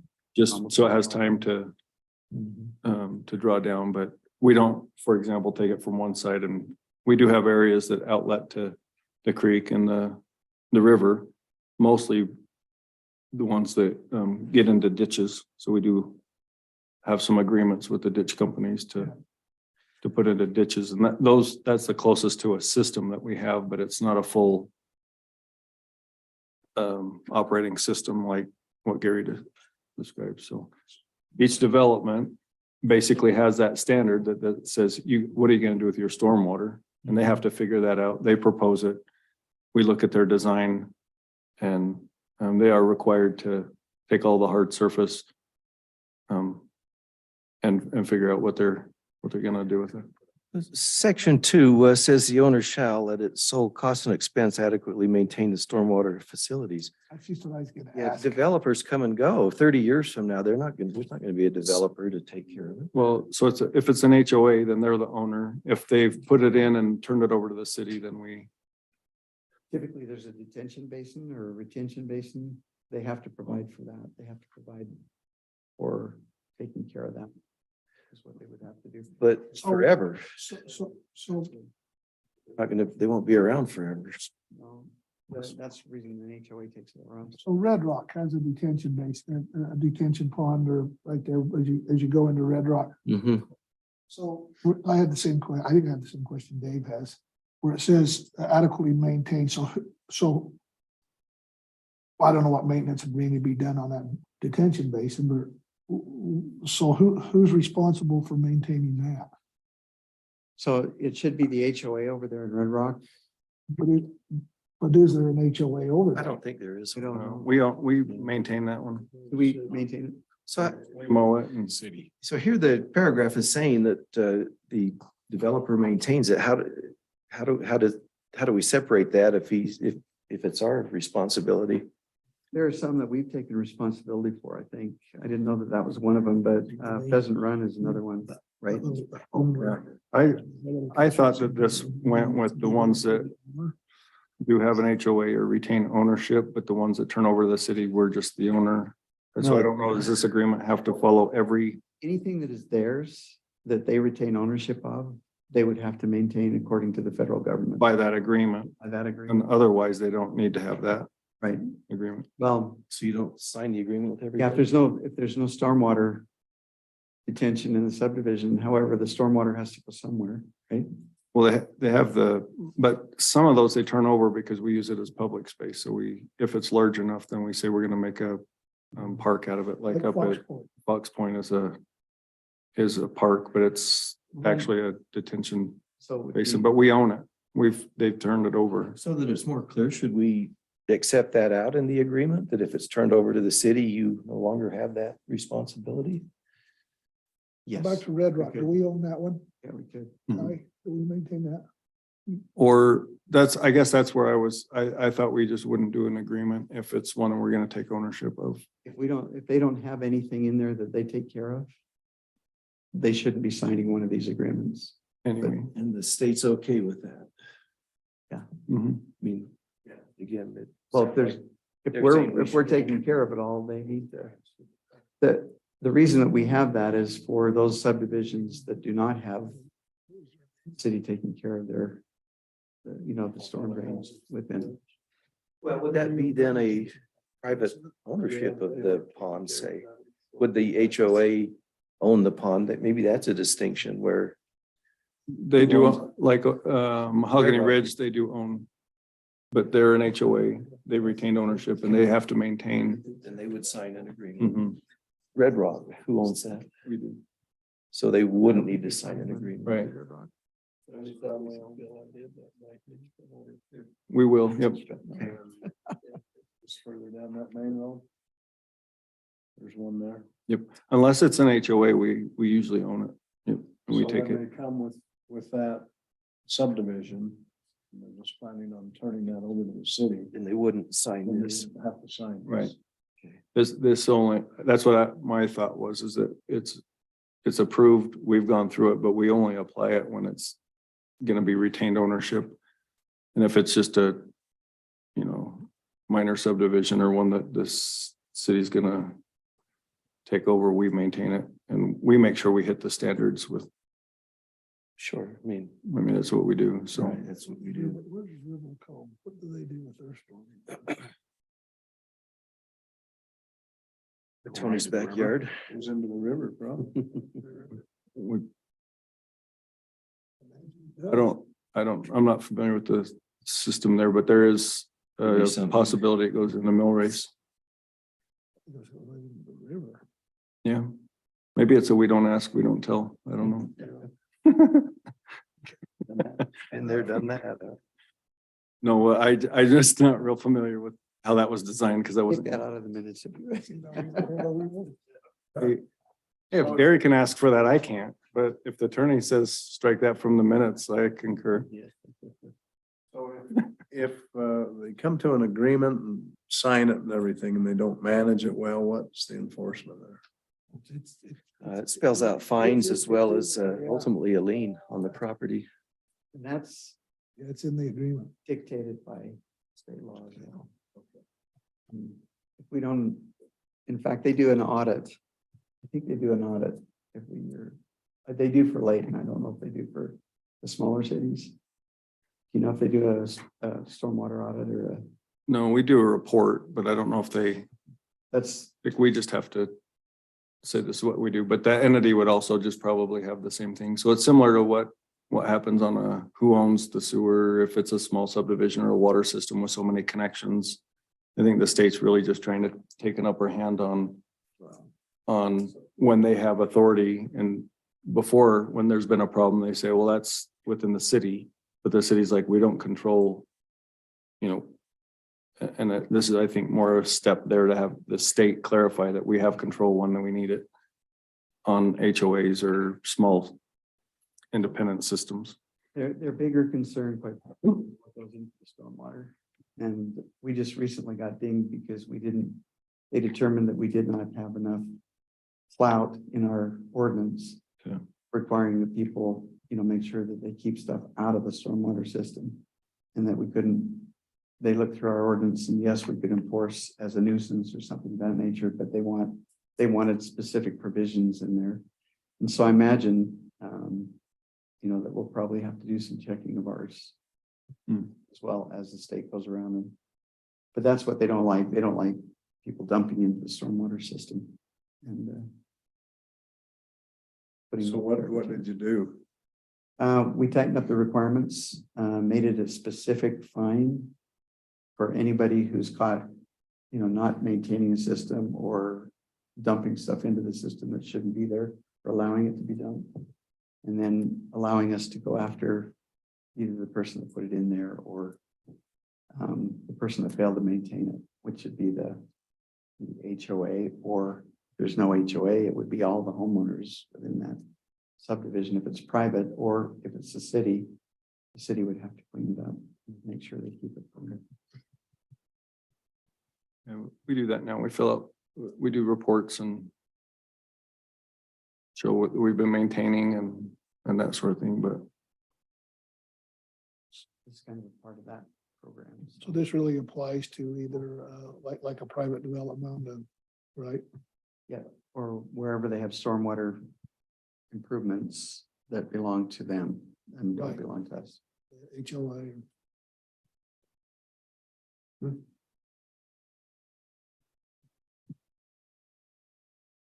Everybody got it in their head? Okay. Nice. That's what I was gonna say. Muddy water, huh? Steve, I'd move, Sorry. yeah, muddy stormwater. I'd move that we approve resolution 23-02, adopting and approving a standard form agreement required of new development entitled Long-Term Stormwater Management Agreement. Okay, we have a motion from Dave. Is there a second? I'll second that, Mayor. Okay, there's a motion by Dave and a second by Jeffrey to approve the standard form agreement titled Long-Term Stormwater. I think it's called Management, right? Management Agreement. Yeah, there you go. It's changed to manage, yeah. Is there any more discussion on it? All in favor? Aye. Any opposed? Okay, Denise, that was unanimous. This one is going to Gary too, number B. Amendment to the utility delinquency shut off, or is this going to Ty? I can do this one. Policy resolution 23-03. Yeah, if you read through that, a lot of it's just wording, cleaning up, and it makes sure that the city manager, now that we have a city manager, we had a difficult situation a month ago where someone was getting shut off, and it was anyway, we just wanted to make sure that our employee had the support, you know, by ordinance to shut off when it was time to shut someone off. And so it just caused us to go back and look at it to make sure, because I've always, you know, told them you have my support, or it's time, but they are they have the ability to do that. And then, so that's just what we went through. And then I guess in the past,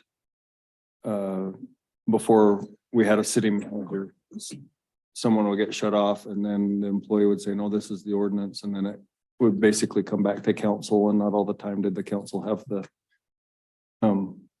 willpower to hold to it. And so that was still in the employee's mind that, oh no, if I just went through this, or that certain person wanted to press the issue, that it would just come undone. And we reassured her that it's policy, and we don't change policy. But anyway, so that's kind of what's before you, is just the wording changes that we've suggested, and tying it to the fee schedule instead of a specific dollar amount. So every time the fee schedule is updated, you know, we don't have to find every one of those policies. Do a new resolution. Yeah, because that, if you remember, we've updated the fee schedule, and when we do that, it's the entire fee schedule every time too. So we don't have to have different dates, different dates by different fees hanging out there. So this just ties that in nicely with that process. So does that allow for, if they're trying to catch up on it, they keep it turned on? Or Yes. is it just black and white? It's just shut off if you're behind? No, this just has the support when they get to the point where they've been working with somebody. It's not just the first time you haven't paid, you get shut off. There's still months of, you know, hey, you got to get caught up. And if they're working on it and working with her, they don't get shut off. It's just a matter of, you know, when either communication totally stops or payment or catch up totally stops. But we're also, you know, we're not the bank, we're just the Collector. So, Bank collector. and yeah. one of the problems is on these frigid temperatures, that the water freezes in the house. It could, if all the utilities are Yeah. shut off, and we really are cautious of that. You know, we know who and when, but if it's in a apartment complex, it's not going to freeze Okay. the whole place, if that makes sense. There's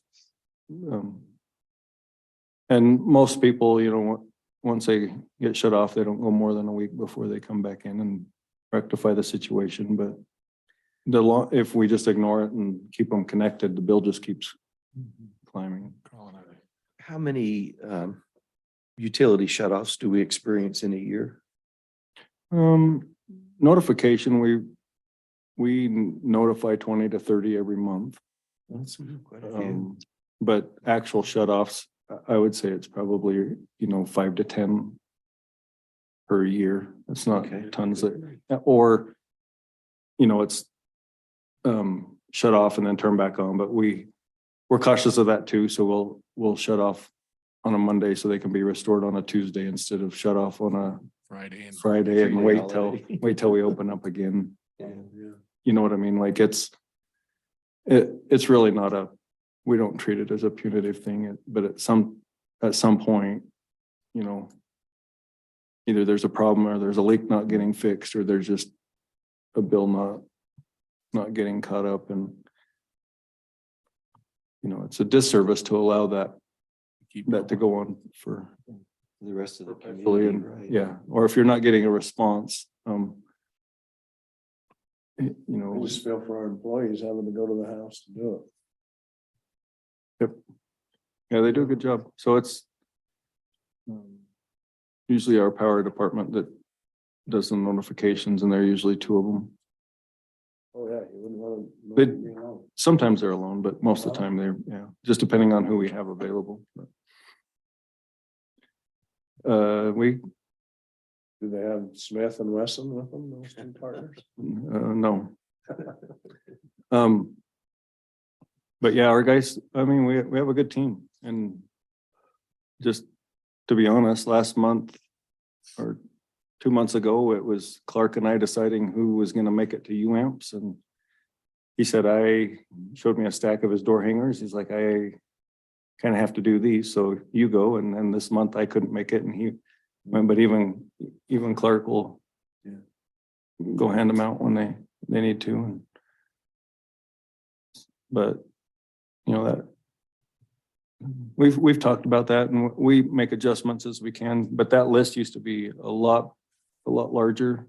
Now we're trying to adjust so that we're not doing so many door tags, because some people rely on that as their notice. As their reminder. But yeah, wait till. But it does take a lot of time and effort, and our connection fees and stuff don't really cover the. So I know. Send the repo man. they Oh, yeah. have a Need to pay that. Assistance program the government does. Mhm. And some of this, and Yep. a lot of times it's after. But we even while we're working with them, we refer them to programs. We suggest, hey, check with the heat assistance. You might be eligible here. You could, ask, or you have a church of some kind that you attend, or here's a charitable organization, but we always send them to the heat assistance. And so it's not that we just turn and shut people off because their bill showed up. It's a lot of working with people before they get to that point. What was it the chamber recently did? So the chamber donated proceeds from the tree, Oh, the pre-sales, Christmas tree. the Christmas tree. You can't call it Festival of Trees, so I don't know what else to call it. But anyway, that they did at Christmas, so they donated $1,300, I believe, that went towards some accounts to help people. Yeah. I think it's 7 different families. Great. There was once upon a time, we actually tried. And I don't know if it was on the bill or not, where we actually tried, as a bill went out, you could actually donate to the city the money for assistance for those that could not. Hmm. And maybe this was a while ago in my career, but I'm not sure what happened to it. It became a little too hard to manage, or kind of difficult to decide who to extend it to. And I'm not sure how much money was actually gathered, through that program, but but for some reason it didn't really take off. Do you remember that, Jeff, when we did that? Well, okay, it's been a while ago. So being custodians of those Yeah. funds and being able to get it with electronic payments and automatic payments and that sort of thing. Yeah, I could see that being a little bit of a, It was a good idea, but I Sure. think it become really hard to manage, so, yeah. I've seen residents come in and pay somebody's bill. Yeah, yeah, and we see that too, just, It's kind of the same people each month, Ty, or? can you- yep, there's a handful. There's a handful that are just Perpetually. perpetually behind and some of it's temporary or seasonal, like, they'll have a couple months stretch or something where they, but get caught up or have friends or family that help there, but they're all unique situations, but our team, I'm just proud of them. They always know, and they do really try everything that they can before we shut them off.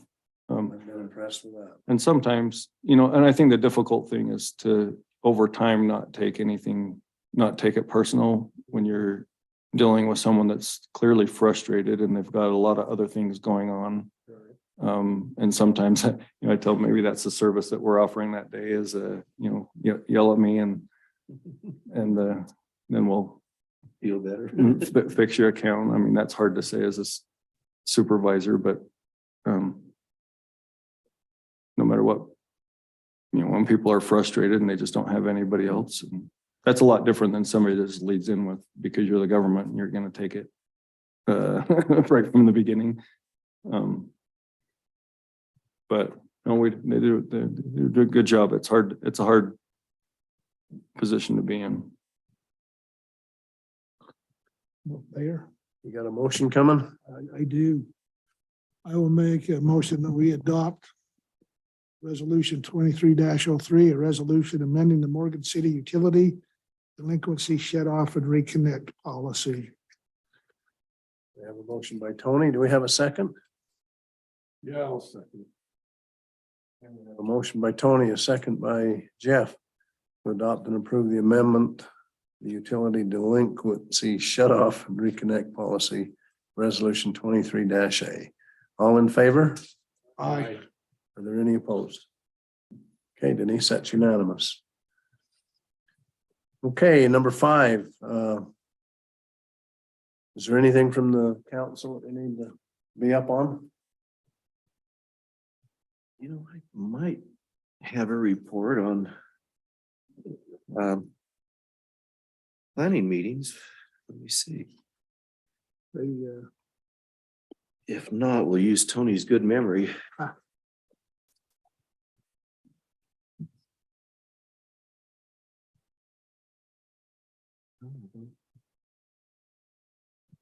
don't have the agenda. We worked on some of the general plan, didn't they? They Here we go. I found it. Yeah, they discussed the general plan. A lot of discussion was on, remind me here, Dave. On parks and recreation, I could give some numbers here, Tony. So go ahead. Right now, we have set aside, I guess, an amount of 3.14 acres. That's pi, right? You remember that from high school, per 1,000 people in the city. And that's low on a national level. The city planner, Jake, suggested that we could go maybe as high as 6 acres per 1,000 people. The problem you have if you don't set the standard a little bit higher, if you've got it lower and you want to do more, you have to find other funds to do it. You can't use, when I say other funds, you can't use park impact fees. Fair statement, Gary. Yeah. Let's see. May I interject something? Yeah, add to that, Tony. So I made the comment, I said, so essentially we're a city of 5,000. So, you're setting a standard of 6 acres per 1,000. I said, so Jake, we're talking about, we'd have to have 30 acres worth of park. And he said, that's correct. And I said, well, Riverside's what, 10, I believe, I think you said 10-acre park.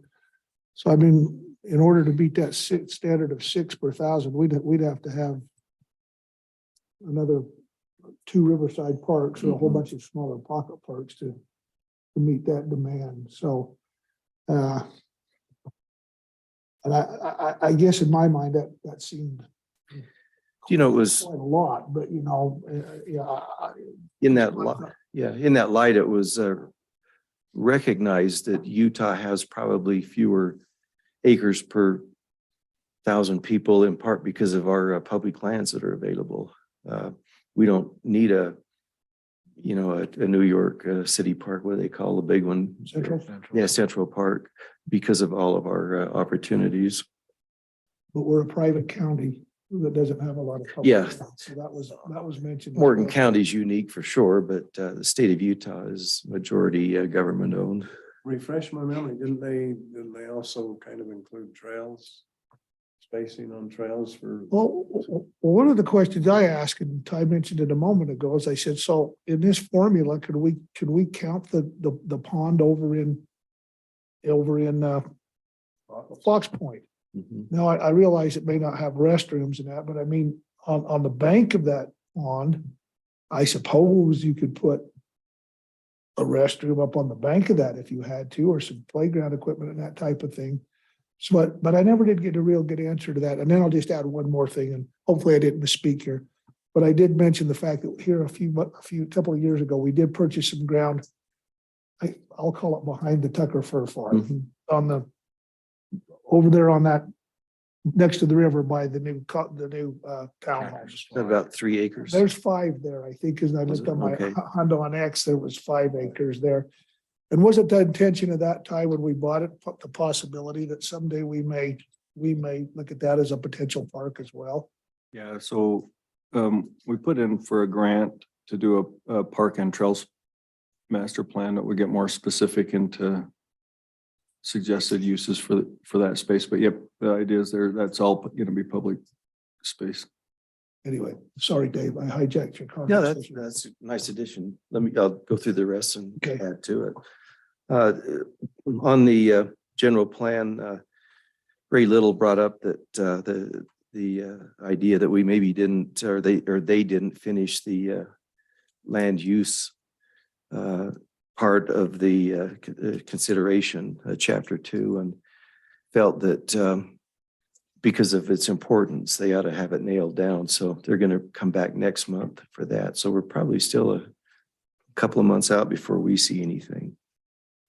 Agenda items, and this one was kind of interesting, historical overlay sign discussion, the smoking box car. It comes back with a positive recommendation. It meets all the conditions of the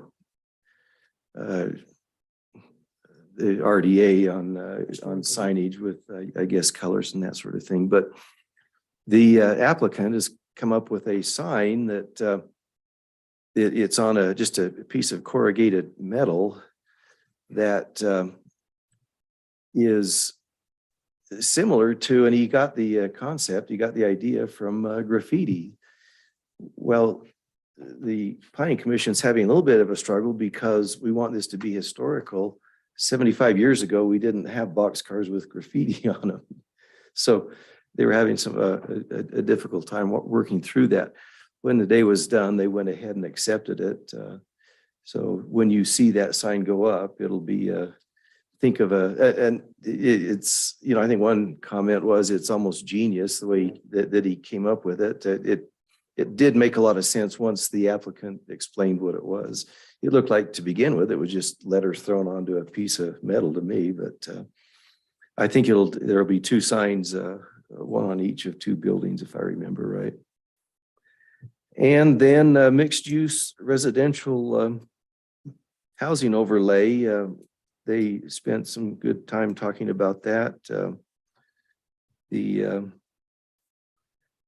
They still wanted to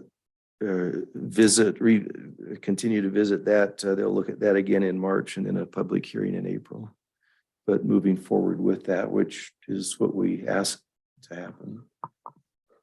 And then last time. I hope I don't misspeak here, but I think what they decided to put into the general plan instead of the 6, did they decide on 4 per thousand? I thought, they- Somewhere between 4 and 6, and they were gonna talk with you. yeah, they were gonna Ty, talk to with see Ty about what, that, get your input on that, Ty, as your to feelings were. on whether they it. wanted to go, you know, 4 or 6 acres per thousand.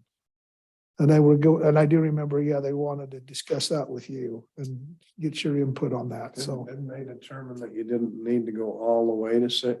I think they said maybe 4 was like a minimum, or I just. 4 to Still a 6. range, but Yeah, I think yeah. there's a concept too, though. I mean, there isn't any, if 10 years from now, we only have 5 acres per thousand, it's not a problem, but we don't want to put something out there that's not realistic, but at the same time, we can always drop back. So rather than limit ourselves, we may want to be closer to the 6 You know, rather than and the I don't know if the discussion come up much. that was but his recommendation. I was 6. thinking of all the time the discussion was going on, of course, that there is some costs involved with maintaining these parks as well, as far as labor and that type of thing as well. So I don't know where the sweet spot is, but the other question I had is, and I was going to ask this, and I shit on it, I apologize. I wonder how much Riverside Park is utilized. I mentioned it to Dave that night. I says, I'm curious as to what our utilization is of Riverside Park right now. Now, As the baseball diamond. as far as the park, I'm sure the Bowery's probably, I guess are probably pretty busy in the summertime, aren't they? I would think so. Yeah. Splash pad. Yeah. Baseball diamond hasn't been used a whole lot lately, but yeah. Anyway, it was a good discussion. And then on the sign, just so you know, that doesn't come to us. The planning commission had the ability to just go ahead and okay that without not having to come to city council. So that's a done deal. Anyway. Anything more on that, Steve? No, I thought that was a fairly good meeting. Yeah, they went through some things and got them worked out. I'm just kind of let's get this overlay. Yeah. Into going Yeah, it'll before be fun, nice to have the in our economy back perks pocket. up again. Be good to have in our We back have a little pocket. more say on things, but, well, thank you. And Mayor, I guess just to take the next step, last night was the COG meeting with the county and the school. Their big thing, we'll probably hear more from Ty in a minute. The county would love to trade us bridges. I'll bet they would. Their bridge at Croydon is a mess, and they're jealous that our bridge is gonna beat their bridge by a long ways, but Gillett whole thing, by the way. yeah, we had this discussion on that in the school. They ended up, the school, we had it over there, had a pretty interesting talk on taxes and the tax levy, and just to make sure all 3 taxing entities in our community are kind of seeing what each other is doing and why, and great conversation. So we seem to have good support from both county and school district and city as well to be moving in the right direction. So So it's, maybe Ty, you may need to answer that, but we talked about them kicking in to make our payment or the payment. There's 2, is that moving forward? yes, Okay, The cog making. the COG making, yeah, The bridge with the payment. 1/4%. Yeah, so they asked for a proposal for the next meeting so that they can Okay. pass it at COG and then take it to the To the county. county. So we're gonna propose just an agreement, like a pay agreement. And then we have that million dollar portion of the $4 million bond. We have the pay schedule, so we'll just base it off that repayment plan. That one right there. Yeah. That is it right there. Mhm. Yep. Did I hear, by the way, did I hear you say the other day that they're thinking now that bridge in Devil's Slide's got to be a temporary bridge? And it might not be done till June? They're hearing, what the county's saying is tomorrow, Weber Basin's gonna turn a lot of water down the Weber River, like to the flood stage water. Mhm. They're gonna open up, they said March 1st, didn't they? Yeah. And so they've pulled a lot of their stuff out of that. They said, we can't keep working on it. They've been begging Weber Basin, give us a weeks, but 2 weeks isn't gonna help them at all. So you watch, the river's gonna be running high in the next few days. So that's a problem that the county's having to make, pull out of They're there. staying at least 2 months off schedule. Where they're at right now. Wasn't it mid-March originally? Oh, And with They're what it's, saying June, July, so. what that road's gonna be like, that back road. drive around it. Beat the- Water is It's never gonna bad. get high enough to bother these guys on the footings not down here too, I bet. It could cause some trouble. Yeah, they're in communication and, because it's a temporary release. And Yeah. right now it won't cause them any problems because they're just driving pile. But when they do the abutments, if they set up at the right elevation, so right now, we have the cubic feet per second that they're gonna release, but we don't know what that means exactly in elevation. Sure. And so that's what this week they're getting back to the engineers so that they know what that means. Well, they have to make some capacity in the reservoir because they know it'll coming. fill, so. Regardless, you get some weather conditions and you may have water that's on the other side of the dam coming down that's not backed up. Mhm. I.e. flooding. Mhm. Nice thing though is they'll clean the channel now. If Yeah, there's any debris in it right now, it'll be. wash it to Layton. Send it down. It's already raised. Fill the 3 dams. Without a runoff. Yeah, they're starting to drain the dams, the 3 dams we've got there, so. I think everybody's concerned. Would you say, Salt Flats even has water on you said the lake's risen a foot? I think you told me. it. 2 that. feet. That's Two. what Clark's told me. Wow. It's all like, I know it grows a foot, like maybe 2. And that's without runoffs. Yeah, they've got some more coming. Did it happen the day the legislation passed? I'm just Gonna cover the spiral. Thank you, council, and hi. Have a quick update. kidding. First, happy birthday to Denise. Hey, Today? Well, nope, Well. it doesn't count. She's only- She's a leap she's only year. 15. She's a leap year, so it's, Oh, you- Years old. you'll have a birthday next year. So you skip a year. and age Next them. year leap year. only on the 29th. Next year's leap year, isn't it? I think next year is one. So anyway, so happy would-be birthday, I guess. We'll try again next year when you actually have a 29th. Yeah. So just a couple updates. So the agreement that we did with Robinson Waste allows for their cost of living adjustment. It was a 6% cost of living. The other nice thing is we got an annual report for 2022 and it's pretty interesting. They had 172,798 cans, basically, that times that they've tipped, and of that, they had 25 calls. Only one that was a miss that was their fault. What happened in September? Looks like an accounting error. Oh, missed it by 10 grand, maybe. Yeah, that's probably 15,000. Yeah, it's kind of like we didn't pick up garbage in September. Yeah, exactly. I didn't even notice that until you said that, but that's probably 15,000, I would say, in fact, it's missing a zero. 1,500. Yep. So that number is actually higher, but the missed cans is the same, so. Yeah, no, that's a great report. 99.99% service fulfillment. Yeah. Job. Yep. That So- Weatherman can't boast that. So RPO is a regional planning organization that we assigned an agreement to, that the county and the city are going to be the two entities. Before, we had an RPO with Weber County in the Upper Ogden Valley, and that ended. Morgan County decided they wanted to do their own. Hasn't really had any movement until now, and it's getting restructured. They're proposing new bylaws, and I do really like the new structure of it. It's basically going to function as a technical committee to the COG. So the COG is in charge of prioritizing capital improvement lists, but with the local option sales tax that the county's adopted, they also now prioritize transportation dollars. So regional planning organization is for transportation it'll be the county and the city.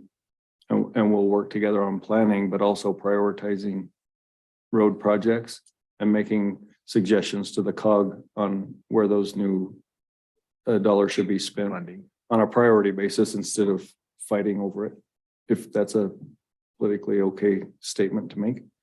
But, and before the RPO, it was a little cumbersome just because it had an executive board and a technical committee, and it was the same people trying to move stuff along, and I like the structure of that. And then it'll include UDOT representation, and then Wasatch Front Regional Council will do the meetings, the minutes. She's working on the bylaws right now. And then she also helps with COG. So as just for example, I think one of the COG meetings before they said, hey, let's do a priority list. And this gives a place for those taskings to go because the COG doesn't have staff.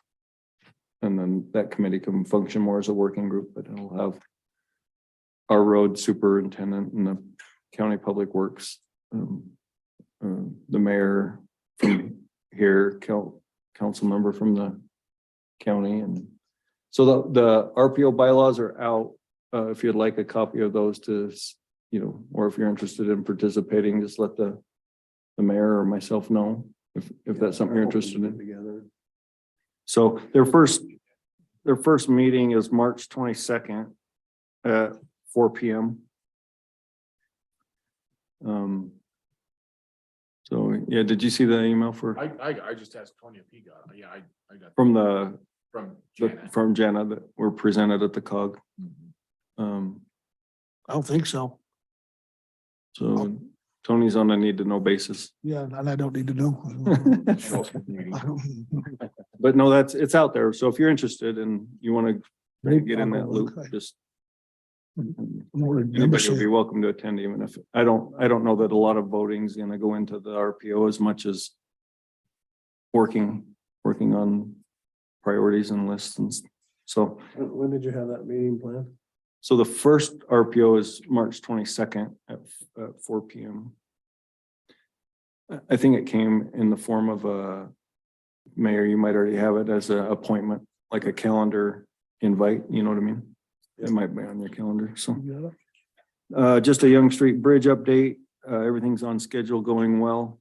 All the channel work's been done. They're starting to drive pile next week. I think they've mobilized this week, and then we did get a heads up about the water before anything was set up because I think the plan was to just go ahead and set up right in the channel because we thought we had till April. So they're making adjustments to that now. But it's been a good It's working created a lot of relationship. buzz. I've heard from neighbors and people talking about, people are watching it and are excited about it. It's seeing that movement over there has Good. created some talk. So No, that's good. Long time coming, right? yeah, we need it. So that, and yeah, have it done. If the county complains, it's because we've been talking about our bridge longer. Yeah, we've been,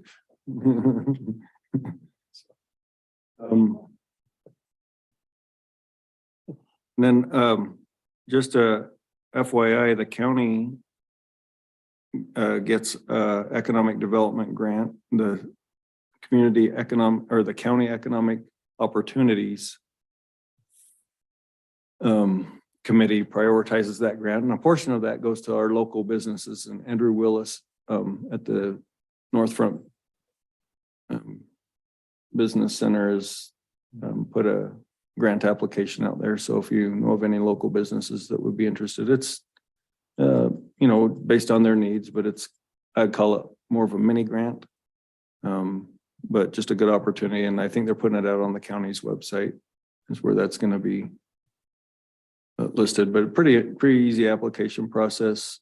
He works directly with a lot of our businesses. He's done a ton of good in this community, but that's one of the reasons why it's in his hands, is just to work through that with the business and see what their next step is. And sometimes he said, hey, you're actually set up for another grant somewhere else. I'll get you connected that way, or, will this really be beneficial to you or not? So just wanted to make you aware that that's happening and that's available to some of the local businesses.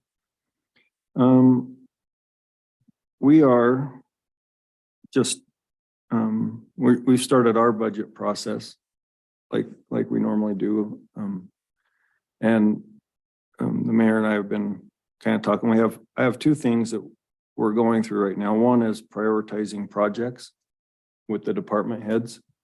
And this year I'd like to include the mayor, and then if any council members are interested. So prior to having a city manager, you all had departments. And instead of having, those assignments where it's like, well, that's not my portfolio assignment or whatnot, I'd like to just, if anybody is interested in saying, hey, I'd like to see what the priorities are. Because we really don't get into that during the budget adoption process. There's a lot of things behind the numbers, a lot of work that's gone on. I bring up the priorities or the goals or the highlights, but if you'd like to be part of that discussion or see kind of where the conversation goes with our department heads, then Do you have specific meetings that we don't have them scheduled yet. but you will? Well, I usually just do it during our management meetings. Okay. Like, I put it out, they come back, but sometimes we'll have side conversations about facilities, or one just about equipment, or one about personnel needs. But right now I'm just saying, if anybody's interested, I can include you in that, and we will have to schedule a few extra meetings along those lines. Yeah, So, be interested in at least the schedule anyway. and so maybe just work with the mayor if you want to Okay. join that discussion. Then that's on project list. And then the other one, and I think I mentioned this before, that working on the pay scale this year. We really haven't adjusted the pay scale that I initially set up. So before, we didn't really have one. We made one, based on that consistency and distance between pay scale and what. But this year I'd like to review that and take different sections of the pay scale and really look and see if they're market competitive. And I have a report, it's called TechNet, that we participate in. I have that report, and I'm working on that process, but I'd like to, open that up as well if anybody's interested in seeing, where we are pay scale wise, because in the budget process, we'll say, this total dollar amount, or this much went into benefits, this much by department. You can, see where that's at, but I'd like to propose a pay scale adjustment this year. I don't even know what those adjustments are because I'm just starting, but if you'd like to participate, I think that would be a good activity between myself and the council. Okay. Just to, What do you Let think us of those know the proposals? times. Well, like a first draft of that proposal, what do you think you'd have that? As far as your pay scale? April. Mhm. Yeah, so that's the target, April, because we do the tentative. Most of the information's put together. We get the insurance information for budget, before that, but definitely in that April timeframe. So We're all. right now, and so the pay scale really won't impact actual individual employees unless they happen to fall outside of the pay scale.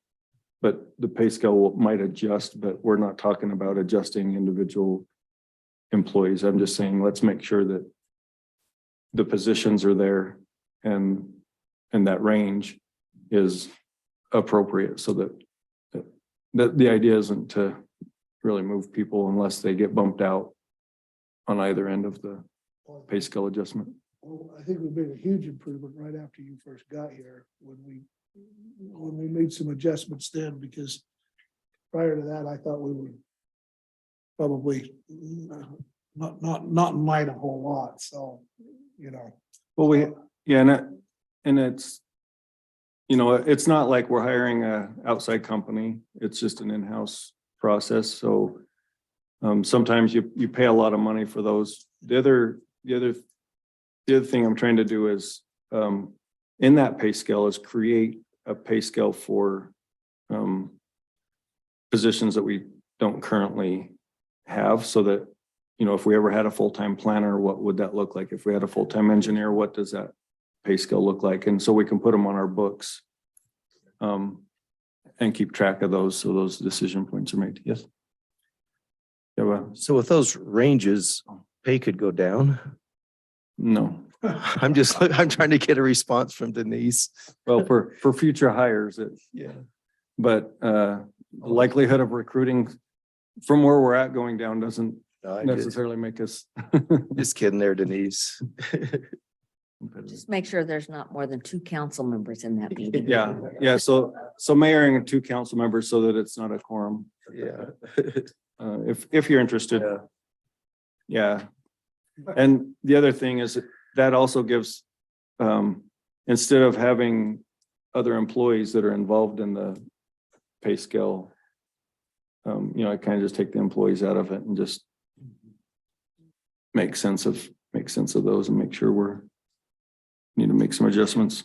Ty, isn't a contract up for you this year?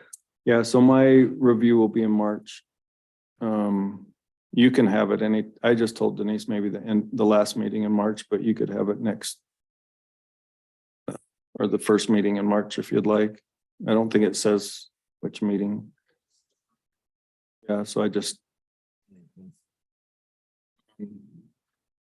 that's up to you. So if you want to, but yeah, my contract's up for negotiation. So It seemed like in previous years, we've had a little bit of a struggle in not knowing what market is. Is there ways of bringing some information together that way?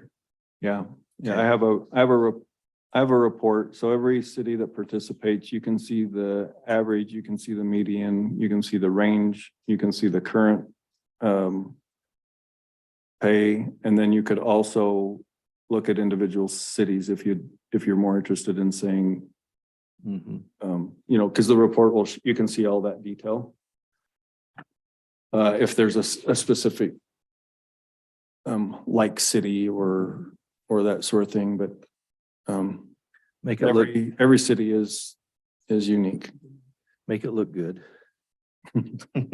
Yeah, but I have that report in my office too, and any of you are welcome to come and mill through that report anytime if you're curious. Beforehand, I usually don't make that part of my review. But we could, whatever you request. Then my last update is just, we did meet as a committee for surplus. So we had 2 vehicles to surplus. So that process is still working well. We declared some values. We went on the high end of trade-in and High end of wholesale. yeah. We did. So anyway, we listed our first truck yesterday and I sold it today. So Is that right? Just a single. Pickups that you're talking about. pickups, yeah, one's a 1,500. And so next week we'll sell a 2020 Chevy Silverado 1 ton. So it's 3,500. 6.6 liter diesel, turbo diesel, Allison transmission. And so we'll see how that one goes. Committee meets, just quick, what happens after that for the council? So the committee meets, what we do is we declare a value and then we declare a process. And again, we went with listing it on KSL, opening up to the public after 3 days. If it doesn't sell, then the employees would be eligible. Just so it gives it that week. After a full week, we also determine what happens next. And we decided to reduce, if it doesn't sell in week 1, we do reduce the price by $1,000. Let it go another week, reduce it by $1,000. And, until it finds its, It's cheap enough, then you give me a call. So we don't call people individually when you tell us your price and It's fun to hear some of the stories that Ty will tell from dealers, because on that first day that it hits KSL, he's slammed with phone calls and he holds the line, and it doesn't take too long before they understand that. And you've even had a dealer get caught up in the process who came down from Idaho and picked up 2 of our outfits. yeah, that was earlier on, but they know what they're looking for, and if they have a customer, Yeah. with the specific needs, but we've had I mean, it hasn't been too much work, list it one day, sell it the next, and some of that is just how long it takes people to get up here. I mean, we've been fortunate with a market that's not in balance, and that may change as soon as we get more supply than demand, but let's enjoy it while it's there. Either way. For the, They're good vehicles, though. oh, yeah, yep, they have under, Still under warranty. yeah, the one we sold today had 23,000 miles on it. The one next week that has 27,000, almost 28,000. Okay, so that's all I have. So Unless I've I'm got, missing- yeah, I've got one more thing I'd like to hear from, and that is, we voted to exit from the carbon free. How has that gone? Good. So the project's still moving forward. They actually had a couple entities increase subscription. They had a couple decrease subscription. I've gotten 3 inquiries from different media sources, St. George, Washington County. a couple of national ones. And, I just told them we're just exploring our own alternatives and our own opportunities, and we didn't have those before. I read an article from the St. George newspaper. Oh, was I or one quoted down in there, there? And you were quoted in there, but I wanted to just comment, Ty, that was a great answer. I mean, to say we have other opportunities is a good way to put it. Well, that's really what we Which didn't is- have before. Which is what it is, exactly. I haven't read them, so I don't know if they're correct quotes or not, but you always hope. Yeah, this one wasn't too bad. But yeah, that's just generated a lot of media attentions on that project. But one of the changes that they made is they have a whole price structure. So based on when you came in and when you committed is your your pricing. So Did anyone else, thanks, Gary. Thanks, Gary. Keep up, Report to you next time. keep up the fight. yep, Quite a few things that affect Morgan. Oh, really? yeah. Some very positive. About letting the developer create his own special service district. I read about that one. That vote and apologize for being on my phone tonight, but so far, the Senate has held it and has not passed it.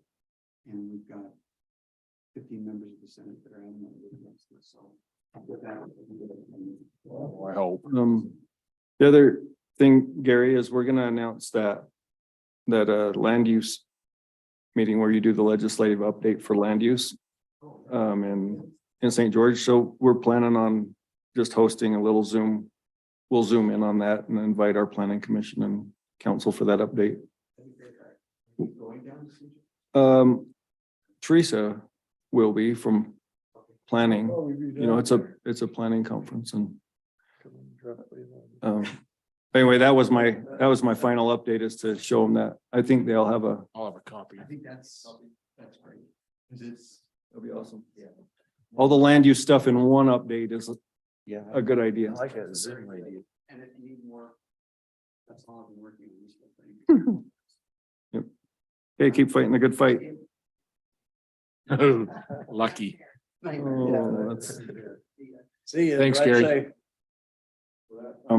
Yeah, if you have that in front of you, just know there is Okay. Teresa's planning on going. If you do want to go, I think, would support that, So but there's a Zoom option. this Zoom isn't for the whole. I don't think so. I think it's that second day. Okay. But Tell us when that is. yeah. What I was thinking is just for the legislative update would be the part that we host here. Okay, yeah. Yeah, I could get in more. 8:30 on the 7th, that legislative recap. Good for 9 holes. Yep. Dave, we're only good for 9 holes. That's all I concentrate. That's it. I'm out of balls by the time we get to 8 holes, so. Okay, well, thank you for a Well, great meeting. One other question. Okay. I have a quick one as well. Go ahead. Is the needle moving on Como at all, as far as the project is concerned up there? I don't know, because that's in a county, I realize that, but I really haven't heard much on. Okay, all right, okay. I'm just curious if you'd heard anything about it, so. Mm-mm. Okay. It kind of goes hot and cold, and so I just haven't heard anything, so. And then just real quickly, you know, the North Morgan water tank, are we applying for grants, or how are we what are we doing with that? No, so I thought I updated on that one, but He may that not have been grant, here. that grant did not come through, Did so not I get that pulled grant money. we Okay, pulled the I may project. not have been here, so I apologize. No, that's good. I'm glad you asked, but the $3 million grant didn't come through, and so the rest of the funding would have been 100% loan, and it doesn't make sense to do on a. All right, okay. Well, I apologize. I had. I did attend a webinar with the group so that they could give me responses back to our application. So if we apply next time, I have some notes on where we didn't score very well. You know, if that makes sense. We just didn't do enough on the environmental impacts and enough on drought. I mean, we did a good job saying we need it and why we need it. We didn't do a good job, as good a job saying, you know, what this does to the environmental communities, or, you know, where it's and who benefits, like, you know, members of our community and stuff. So anyway, next round, when it comes around, they encourage us to reapply, but I may have been indisposed when you talked about. oh yeah, you might have been. Okay. And did anybody else, in the last week over in my street, my neighborhood? I lost power again last night. My power flickered, went off and on twice in the middle of the night. Bill Current? Well, I thought, and earlier in or end of last week, I've had to reset my clock probably 4 times in the last. So make sure you Last let me 10 know if days. that happens, just so I can make sure. Yeah, thoughts are- So It went last night again, twice. That little thing that'll beep, my, what the heck? yeah. Power went out. So what happens is if something hits the line, it'll trip, but the recloser will fire 3 times. And if it'll Gone. go, yep, it'll flicker once. If the problem clears, it'll come back on. It'll do that 3 times in a row, but really fast. And then if it comes back on, then it's good and the power's on. If it does that and the power goes down, then that's when our It happened to you last night? guys get involved. So- Okay, all right, yeah. So you weren't crazy? The sporting one, yeah, Cindy said to me, we must have lost power because my microwave was, the clock. Yeah, it's Yeah, so we must have as well. something Yeah. hit last night. Yeah, it's probably heavy snow on Yeah. tree limbs or something, but Thunder snow. Yeah. let me know. But that's still We've been good. really good until. Yeah, but mine's hit it just last 2 send me a days. text though, just so I can make sure, you know, our guys are aware of it. Okay. That never hurts to let me know what you guys are experiencing, or if you hear from a One thing I neighbor. noticed is my microwave clock Yeah. was off, so, yeah. Thought maybe the legislative body changed from daylight savings time to resetting clocks, and they voted on it and your clock just automatically reset. I don't know. Every time my microwave goes out, I have to have Cindy reset the time on it because I can't do it. I haven't figured it out yet. Cause you just barely mastered the VCR. Yeah. Good thing they went out. They got the 8-track going. Okay, well, thanks, everybody, and we'll adjourn this meeting. All right.